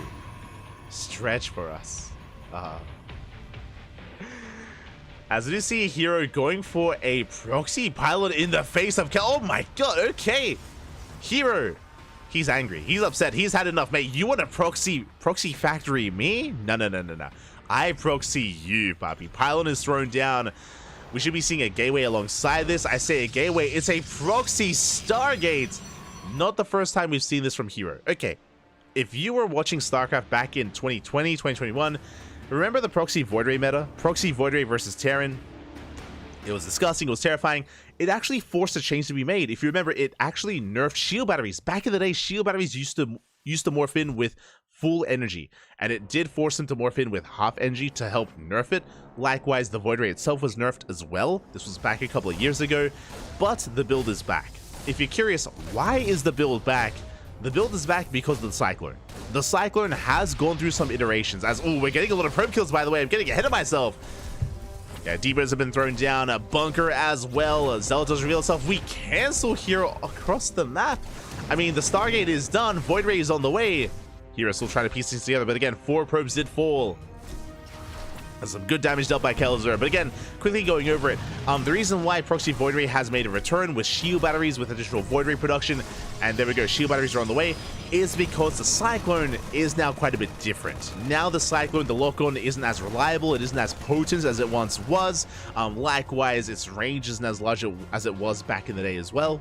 So this Proxy Void Ray build is a lot more powerful than it was, say, a year ago. Meanwhile, the Reaper does scout, does confirm, and now Kelzer is aware of what's going on. He's fully aware of the Void Rays. You see the pylons slowly pushing forward, and we're within range of the add-ons. Reactor going to be going down. Ooh, this was a 3 racks, by the way. Uh-oh. I was talking about how Cyclones have changed and Cyclones have been nerfed. There are no Cyclones at all. There's no factory. Kelzer going Master Marine. He is going to Stim, and Stim is in production, by the way. That's going to be a big moment. Okay, if Kelzer can survive and maintain a high Marine count and get into Stim, he can shut this down. Potentially. But that's a big risk here. And again, without Cyclones, without Vikings, these Void Rays, they can have their way with at least the initial production. Marines are poking in. Oh. Forcing back Hero. Stim halfway done. Boys are being pulled. We're trying to break this. The shield battery does finish up in time. Marines pushing forward as well. The shield battery's running out of energy, and the Void Rays, they take a lot of hits, but we have a backup shield battery behind this. And we do maintain ourselves. But the Marine count, it looks like we may just have too much. Yeah, good stutter stepping here by Kelzer. He does not get the Void Ray. Oh my god! The stutter stepping from Hero. Yeah, out controlling the Marines. Every Marine goes down. The SCVs as well. And Hero, he shuts this down. And anti-timing before Stim finishes. We shut down the Marines. And Kelzer, he's hurting right now. Again, he pulled so many boys with this. So many workers. So much lost mining time. And the Void Ray count, it's getting higher and higher. We have a sentry. We have a force field available. And we can no longer rush down this ramp. Ay, ay, ay. Yeah, and with that Hero, he's just camping the production, focusing down more SCVs. Voiders are getting low, to be fair. And Stim is now done. But look at the Marine count. That's the problem right now. He threw away, Kelzer threw away so many Marines earlier. And now what is Stim doing for him? Nothing. He has to build up. He has to build up again. This is the problem. He has to wait and build up his Marine count once again before pushing. And it's going to take too long. Deepers are going down. You can see Hero leapfrogging his way into the main base. With these pylons, with these shield batteries. Bunker goes down. We do have a decent Marine count. We stim in. We go for the stim. We do focus out. Up. 1. Not even. Oh my god. Not even 1 Void Ray. 0 Void Rays go down. GG gets called. And Hero takes the series 2-0. GG. Whew. Floppy. Oh my god. GG, well played. Hero, very nice stutter stepping here with his Void Rays. Again, with that first push out, Kelzer almost got it. He almost caught that first Void Ray, and with 1 Void Ray going down, it would have snowballed out of control from there, but Hero, he barely held, and it was so unfortunate there that Kelzer had committed the way that he did. with that commitment, with the failure of that breakouts, that was game. That was game in favor of Hero then and there. GG, well played. An unfortunate build as well from Kellezer. Typically, for those that are curious, how to deal with Proxy Void Ray is with Viking production. Is if you open up 1-1-1, then you can get into Vikings, but it was a 3 racks build out of Kellezer, so no Vikings available, no Cyclones available either, no tanks. If you're curious what tanks would do in that scenario, tanks, they would be able to in PvP. I'm glad you said mostly, because I do think it would have been better for Kellezer to have there. And if you're in the chat, predictions will soon be open. This is the debut for Nickracked. I mean, sure, he's competed in Code A. For now, we're settling in.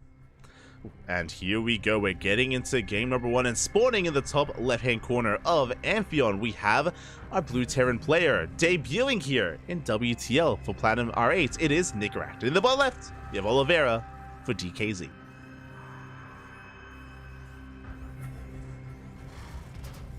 Early game tank and mine pushes kind of Shrek toss. Over the past, I want to say 2 months, maybe a month and a half, there has been a popular build, which is a tank Banshee all-in on 2 bases. It looks like we have some ping issues. But there has been a popular build as of late, which is a tank Banshee based all-in. If you remember, Clem did it last week against, Clem did it against Firefly. I think it was 2 weeks ago. Clem did it against Firefly. We've seen Björn do it. I think Björn did it in ESL Open Cup Asia against Hero. Who else did I think Oliveira's done it. There has been this like tank Banshee based all-in that's been prevalent, but it's been very hit and miss. When we first saw it, I want to say like a month and a half ago or 2 months ago, it was quite potent. It was very potent, very powerful, but very quickly over the past couple of weeks, like Protoss players have kind of figured it out, and they've adapted to it as well. So if you have been watching PVTs as of late, you would have seen builds like that fall in their face more often than not.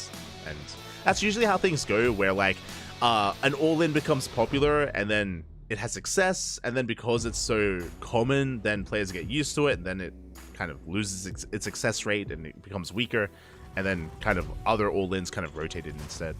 It doesn't just happen in PvT, but it happens in a lot of matchups. It's been happening a lot when it comes to DTs and PvP as well recently, where like a cheese can rise and then fall. Or another good example of that actually in Modern StarCraft over the past month is the Slowlot all-in. If you remember, the Slowlot all-in came back, I want to say as well, like a month or 2 months ago, with Haas doing it in ESL Asia, in the ESL Asia regionals, and then Classic did it against, was it Classic or Hero that did it against Raynor? But one of them did it against Raynor, and then the other, I say Classic and Hero because they both did it in the weeks preceding that in ESL Open Cup Asia as well, against Raynor and against other Zerg players. And then that rose in popularity for like 2 or 3 weeks, and then it fell again. Like it just, you have like trends of all-ins that kind of like rotate around.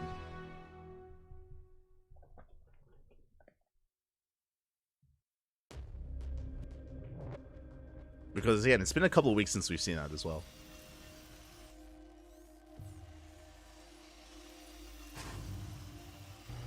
The circle of cheese. Yeah, pretty much. As Oliveira, is going for a double gas build. Okay, we do have a double gas opener here out of Oliveira. Is going for a factory-based opener, so a little bit more aggressive. Likewise, looks like Nickracked is doing the same. So mirrored builds. Mirrored builds so far between Nickracked and Oliveira.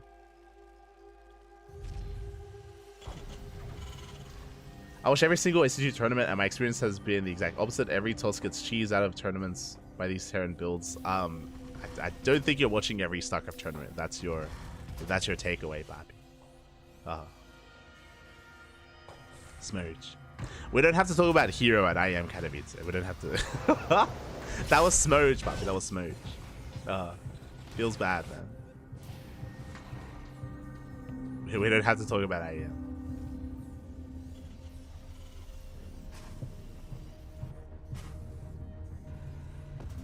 But yeah, from here, we're getting into our 2-base setup. Likewise, so is Nickracked. He looks nervous on camera, though. Yeah, I mean, again, I'm pretty sure it's his first time, right? Am I crazy?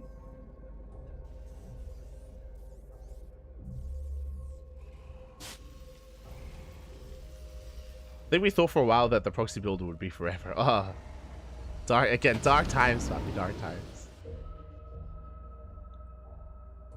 So do you see Oliveira going for his initial drop across the map, moving out with a Cyclone, with 3 Marines and a Reaper.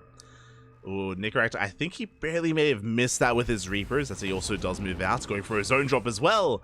And the ships, they do pass here. They do pass by each other. Nicorect quick to respond. Does double back, thankfully. Oliveira getting the first couple of shots off here on the medevac. Medevac does go down. And Oliveira, he will escape. Nice pickup here from Oliveira. Good moves. Gets the medevac, escapes with most of his units. Reapers, they get across the map. We have a tank on the high ground. 1 SCV goes down. 2 SCVs. But Oliveira does hold.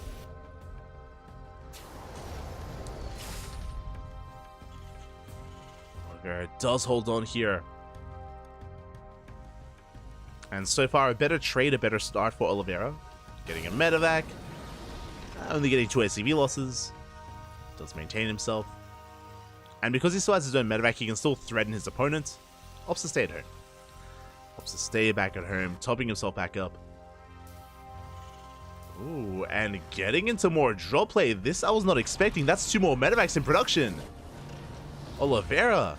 We're going for a 2-base push. And this is quite committed as well. Yeah, we're just going for a Doom drop. Let's go. Everything has been loaded up, and we are boosting across the map. And Nicorect does not spot this. Again, usually he would have Reapers. He'd have a Reaper on the main attack path. He'd have it on the right-hand side. We'd have something to scout.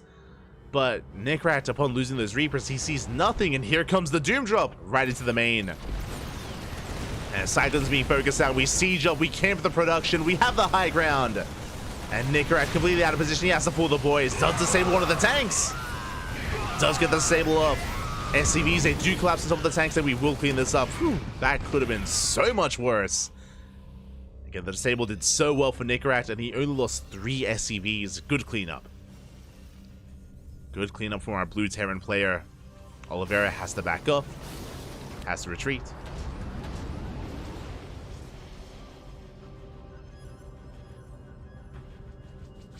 I've seen this portrait used in a tournament before, but I don't think I've seen him play with a camera before. Yeah.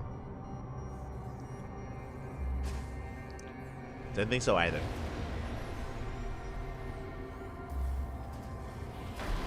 Let's do dive on top of the tank. So far, couldn't move here by Oliveira. He will get a tank, but trading a tank for a tank. As I say, that looks like we barely did load up. Whew, medevac will escape. Just barely. Again, Oliveira, he's been so aggressive here.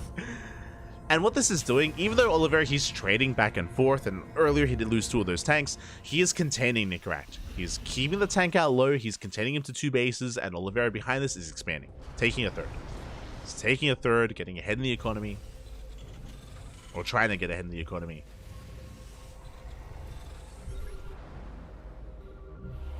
Again, it is on a knife's edge.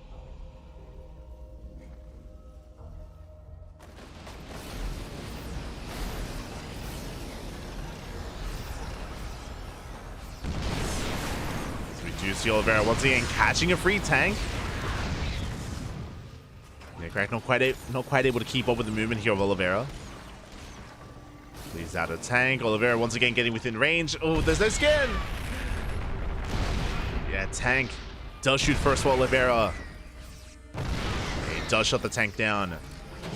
Again, that's 2 tanks almost for free there. Loads up, escapes. Oof. And Nicorect, it feels like he's being picked apart here. Bleeding out a bit too much. Oliveira's playing with fire though. Like, you can see how low those tanks are. Still refusing to come back home, refusing to repair. I mean, he gets a depot, to be fair. Does get a depot.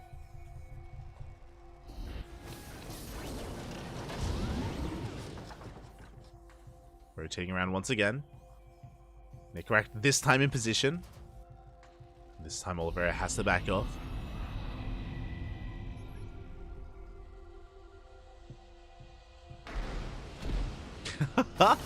Oliveira's being so cheeky. He's trying to bait the army in. Shells the tank volleys. Yeah, big volleys here on the Marines, but the disables. The disables just in time. We do focus down 2 of those tanks. Good pickups there by Nicorect, punishing Oliveira, finally getting those 2 tanks. But Oliveira now takes a worker lead. He's got his third base, taking a supply lead as well soon to be. Does feel like Nickrack has been on the receiving end of Oliveira here for a little bit too long, as Nickrack finally breaking out, going for his own drop across the map. He's had enough. He gets in. Gets into the main. Takes control of the production as well. A lot of Marines going to be going down, going for combat shields. I'm just a concussive shell.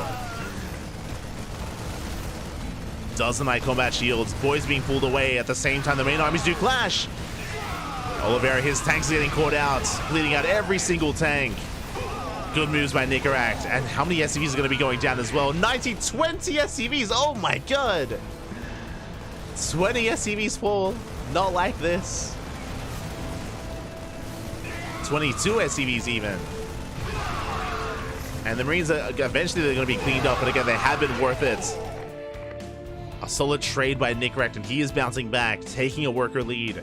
And now he can take his third. It's been delayed, but finally it's on the way. Nickrack breaking out. He also killed 3 tanks across the map.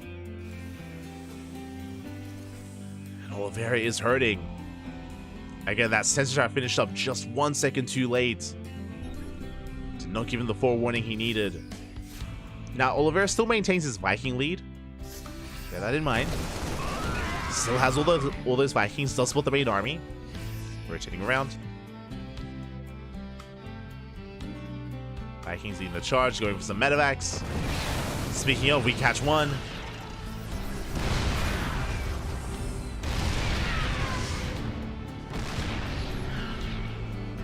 Nickrack getting within range, taking down some of these depots.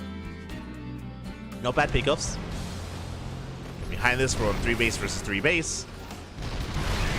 Nickrack, he, I believe, does get a tank. Oh.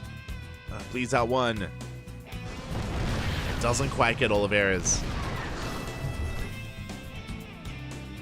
Meanwhile, fake medevac drop into the main. You love to see it. Trying to distract Oliveira. We're within range of the CC. The CC taking a lot of hits. But Nickrack doesn't like his position. He will back off. Very mature decision here by Nickrack to retreat. Doesn't want to get caught out. We can see Oliveira trying to catch him though. Going for the tanks.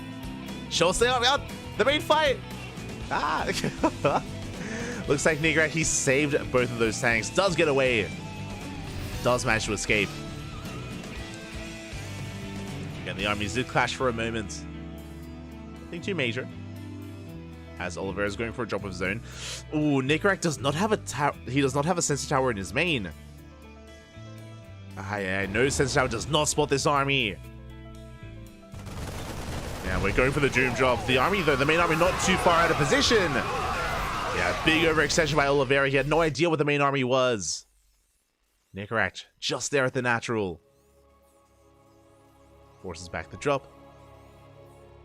Once again, a really risky move out of Oliveira. He's been doing this all game, actually. Just going for these Hail Mary plays. And it hasn't really been working out for him too much here. Nickrack taking the supply lead, going back in. Likewise, Oliveira going for a drop once again. This time going to be a little bit more successful. And takes down the turrets, came in the production. At the same time, Nickrack is committed. He's up slightly in that army supply, stimming on forward, going for the tanks. Takes a lot of tank shots to the face. He does get 2. Gets a Liberator as well. That's a lot of Marines going down. At the same time, Oliveira still has control of the main. Nickrack stimming in, does get an anti-armor missile off. Yeah, he's being forced back. Only 1 tank left. Meanwhile, the main base, Nickrack loses control. GG gets called. The main base under control of Oliveira. He defends back at home, and Oliveira takes game number 1. GG. That was an awkward game. GG, well played. Again, Oliveira, he was so wild this game. He was just constantly going for drop play into the main base across the map on the right-hand side. A lot of aggression, and at times he would succeed, at other times it would cost him a little bit as well. It felt a little bit careless. There, but I mean, in the end, it did work out for Oliveira. He was able to catch out. Nickrack forces the all-in. and Oliveira did have enough back at home to defend. It almost, I'll be honest, I mean, it almost felt like Oliveira didn't really think much of Nickracht. You know, maybe didn't think much of him. He was like, oh yeah, I'll just go for these drops and just keep going, and eventually I'll break him.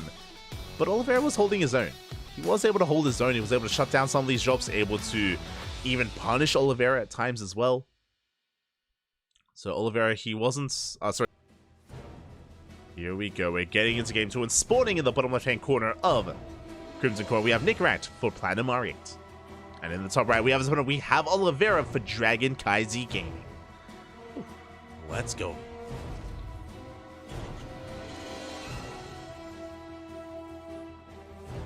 Let us go.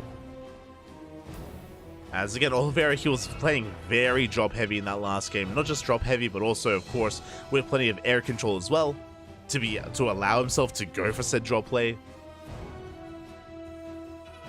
And again, he was doing well for himself. There were definitely moments for Oliveira. Definitely. And Nickracht was having a hard time keeping up for quite an amount of that game.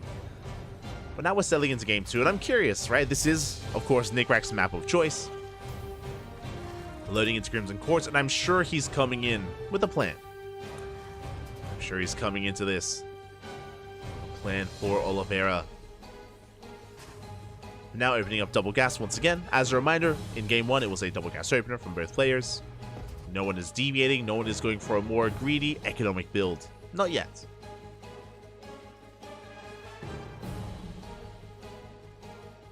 Oh my god. Oh, that's unfortunate. As of course, you know, when it comes to these online events, they're so harsh on Oliveira, Bobby. They're so harsh on him every time. And to be fair, it's because he's one of their own. Like, I understand they have like a good relationship and they're good friends, but they're so harsh, Bobby. I'm sure it's also one of those things that because he's like, you know, also one of your own and also representing you, that you'd be a little bit harder on them as well. I'm sure that's also maybe a bit of a factor. But here we go. We're getting back into this. Looks like the ping has resolved. Looks like any kind of latency issues have cleared up. And again, if there's ever any more, then we're more than happy to pause and, you know, allow them to settle down. Sometimes it's just a, you know, a bit of a lag spike at the start of the game and then smooth sailings from there. And hopefully that's the case here. As we're settling in, we do have our natural bases on the way. Again, it was a double gas opener into a factory, into a CC. But we are deviating our builds. Oliveira opening up Cyclone. Meanwhile, we have Nickracht opening up Hellion Reaper instead. Okay, going Reactor Reaper Hellion. A little bit more of an aggressive build here from Nickracht. We're going to snowball out of control. Basically, he's building up towards initially 3 Reapers. We could go up to 5 Reaper production. 5 Reapers and 3 Hellions. Move out across the map and try to focus down the units. Try to bust in and get some economic damage done as well. Essentially, Nickracht is going to be the aggressor here. At least initially. Meanwhile, Oliveira opening up Cyclone Drop instead. And I was curious with how many Reapers we were going to make. It isn't just 3 Reaper. There we go. We're going with 5. 5 Reaper, 3 Hellion here from Nickracht. This is an old school build as well. This was a lot more prevalent before the previous patch. If you remember, in the previous patch, Cyclone openers were all the craze because of the now old but then new Cyclone. Cyclone openers were very commonplace. Before that, though, Reaper Hellion, that was a much more prevalent build. Oh, as I saw that as well. I did notice that lag spike and... Let's go. I mean, again, we're kind of nearing the end of the broadcast. We still have...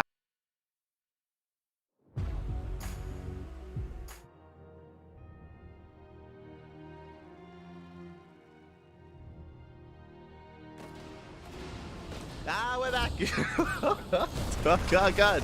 I was caught off guard, Pappy. I was caught off guard, but here we go. Looks like latency has resolved. We're diving back into this. The drop has arrived across the map. Oliveira diving right into that mineral line, focusing on the SCVs. Remember, the Reaper Hellion opener of Nickracht did go across the map. Ooh, and we're going for a pseudo base trade, but we have a tank on the high ground. We have a tank we can hold on. We have barely dealt any economic damage. 9 workers go down, and we are camping that production, camping that natural base. Don't quite get the Raven yet. Good micro, good juggler here from Oliveira. Does keep that Cyclone alive. Dropping into the main. Oh, dropping back. Oh, God. Where are we going? Oliveira trying to juke out Nickrak. He does hide there in the corner of the map. At the same time, Nickrak, sure, he has a force across the map as well, but he has dealt very little damage here. He denies mining time, but he does not kill SCVs. And Oliveira regains control of his natural. Whew. At the end of things here, Oliveira does take a lead. Meanwhile, Nickrak, he is not happy with this result. He dives into the main. Rotates into the main base, gets 2 SCVs, gets 3. 3 SCVs go down. But this may be a one-way trip as Oliveira catching out these Reapers. I mean, they do force a lot of lost mining time. Auto turret is thrown down. We do manage to get another SCV and another 5 SCVs fall. Ooh, and just like that, the worker counts are evening up. Oh, Oliveira forced to try to drop. Doesn't get much done. Does boost the hell away. And the game is settling down. Ooh, we are settling down from here, getting into our biotank armies. And as the dust does settle, what kind of game state do we find ourselves in? Nickrak slightly ahead in workers, ahead by 1 to be fair. Both players getting into tank production, getting into Ravens as well. Things are looking pretty close between our 2 players. And we can head in towards the mid game. Okay, I was a little bit concerned that we were going to get back in and then like Nickrak would die or something. And again, he did take a lot of damage, but thankfully, especially because of that Reaper dive, he was able to recuperate and able to get some counter damage done at least.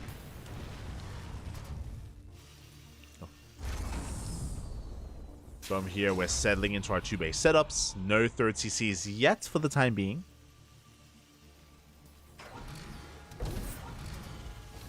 How much HP did that medevac have towards the end? It was low. It was very low. Unfortunately, I can't check, but to get very low towards the end there. Nickrak throwing down his third CC in the main. Moving out across the map. He is going to be pushing. Meanwhile, Oliveira is just trying to stabilize back at home. Oliveira throwing down additional Raxes, by the way. Okay, you have my attention. Additional Raxes going down, going for an add-on swap. See, Nickrak. Oh, sorry, my apologies. I missed that third CC in between the bases. Oliveira, he's already got his third. Yet to land on location, but there we go. Is now being taken as we speak. Meanwhile, Nickrak, he's here to delay that third base. He's got how many? 3 tanks, 4 Ravens. Is ready for this move out. Does siege up in time. And Oliveira, he cannot expand. Not yet. Forced to back up.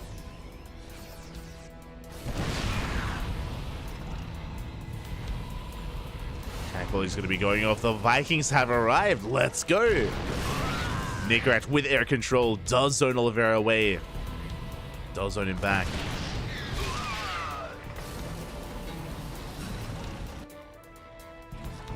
As Nickrak, he does back off. I mean, from here, his goal, if you remember, was just to contain, was to delay the expansion.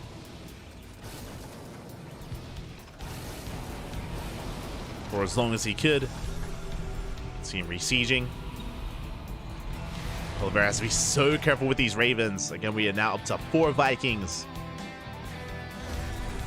And Oliveira avoiding Viking production entirely. Oh, leads out a medevac. You can see that Oliveira is trying to sneak it from behind with these Ravens. Trying to sneak up on these tanks.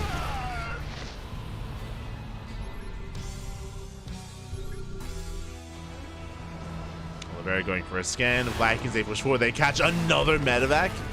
Nickrak, Bappy, getting a lot done here. 2 medevacs essentially for free.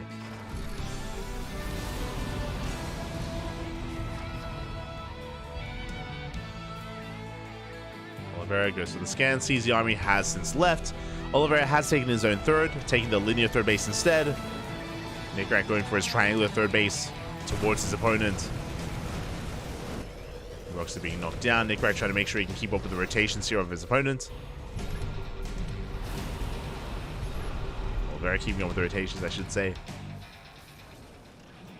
And Nickrak, he will back up. Is the first to siege. Ooh, but the counter disables here on Nickrat. We still on forward, every single tank disabled.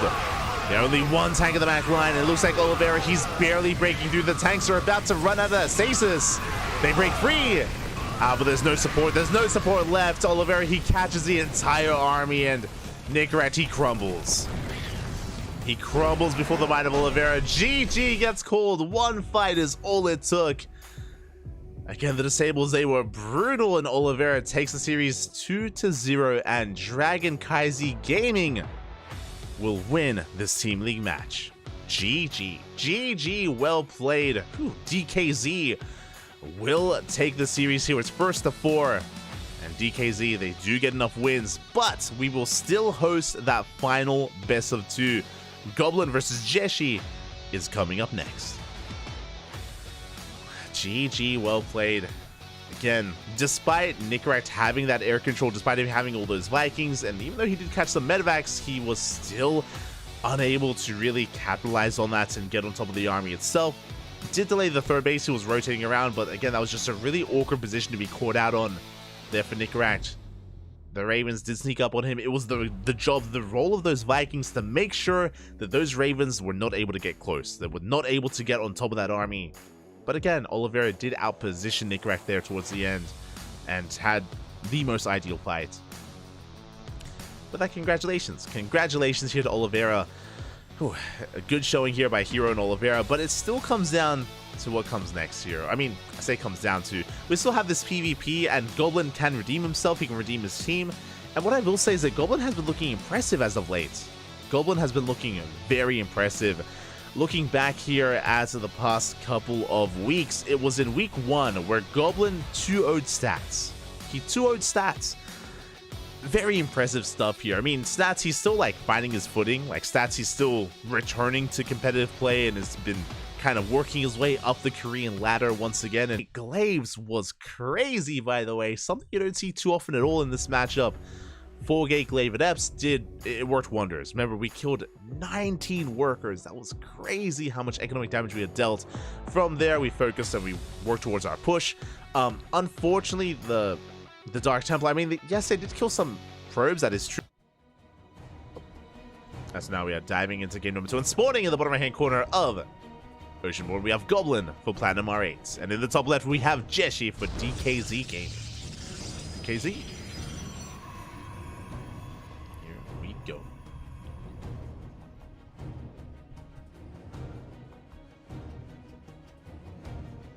Here we go. As again, the pressure is now on Goblin to bounce back. I mean, I say the pressure, you know, in a way the series has kind of concluded already, but I'm sure Goblin wants to bounce back for himself, for his team. Redeem himself, if at all possible.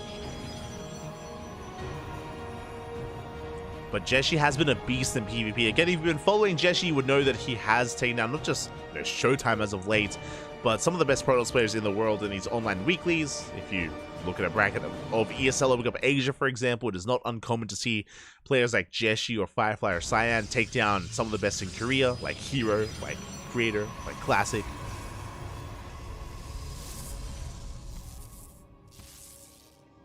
But PvP is just built different. And once again, 2-gate openers. We have a 2-gate opener from Goblin, 2-gate opener from Jeshi. So far, mirrored builds. We'll see if we hide any pylons. We'll see if we try to fake out a proxy or commit to a real proxy.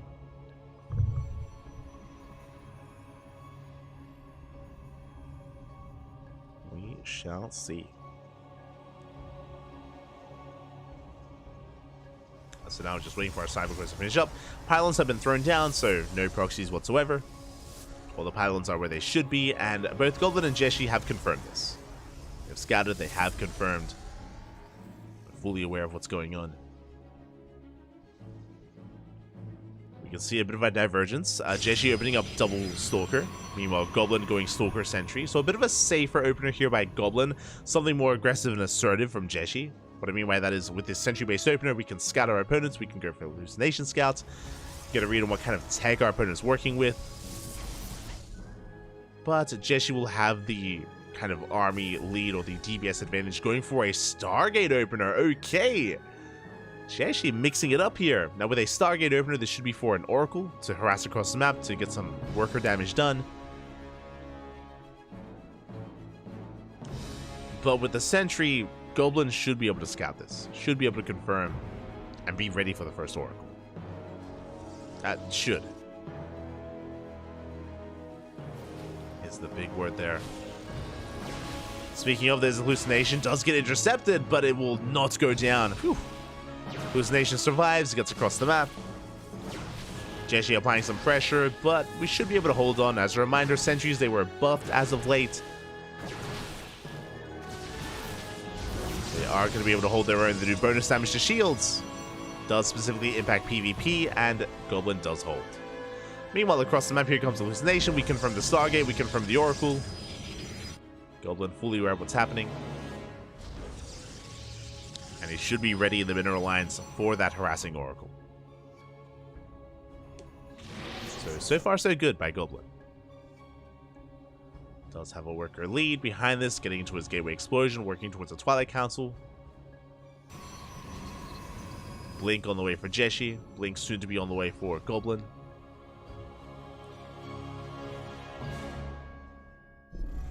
As the Oracle doesn't quite find much here.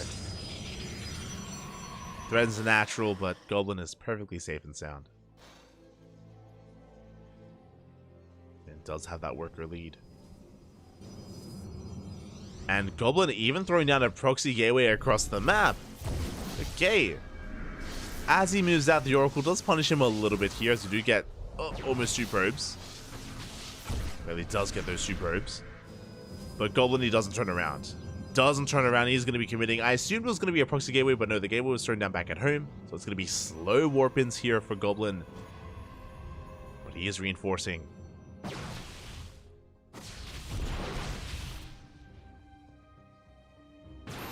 Goblin is pushing in, throws down the force fields, catches the army. Blink not quite done for Jeshi. We get 1, we get 2 Stalkers, and we're going for a 3rd as well. And we do get it. Good Pigos, but with the reinforcements, Jeshi does force back Goblin. Sentries are going down. Again, not the worst trade for Goblin. Does end up taking down even more Stalkers. Up. Billy doesn't get the last one. Oracle comes back home, focusing on hallucinations, unfortunately. But he does get that final Stalker. Jeshi does hold. He takes a 3rd base behind this. Is expanding. Pretty tense moment there, but both players, they bounce off each other. Goblin taking his 3rd, Jeshi taking his own as well. We can see, interesting, Jeshi going into Phoenix production. That's a bit of an interesting one. It's a bit of an odd one even. Okay.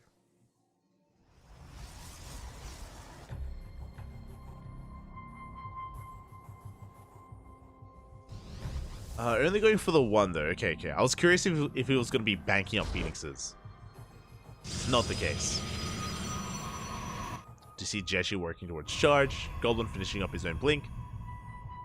Gateways are amassing.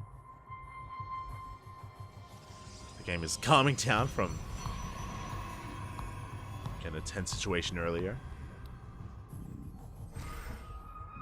Oracle slipping into the main, going for the stasis trap. Stasis will not complete. The Oracle does take a lot of hits. Will survive.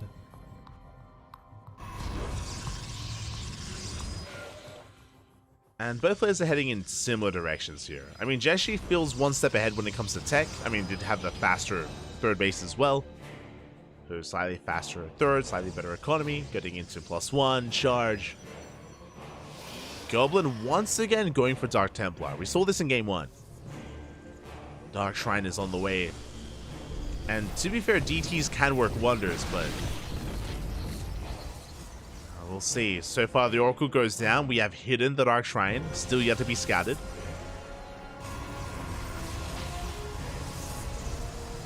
Meanwhile, we see Hallucination scouting everything in the main base of Jeshi, confirming the lack of additional tech. As in, no Dark Shrine, or Robotics Bay, or Second Stargate. It's just a gateway composition.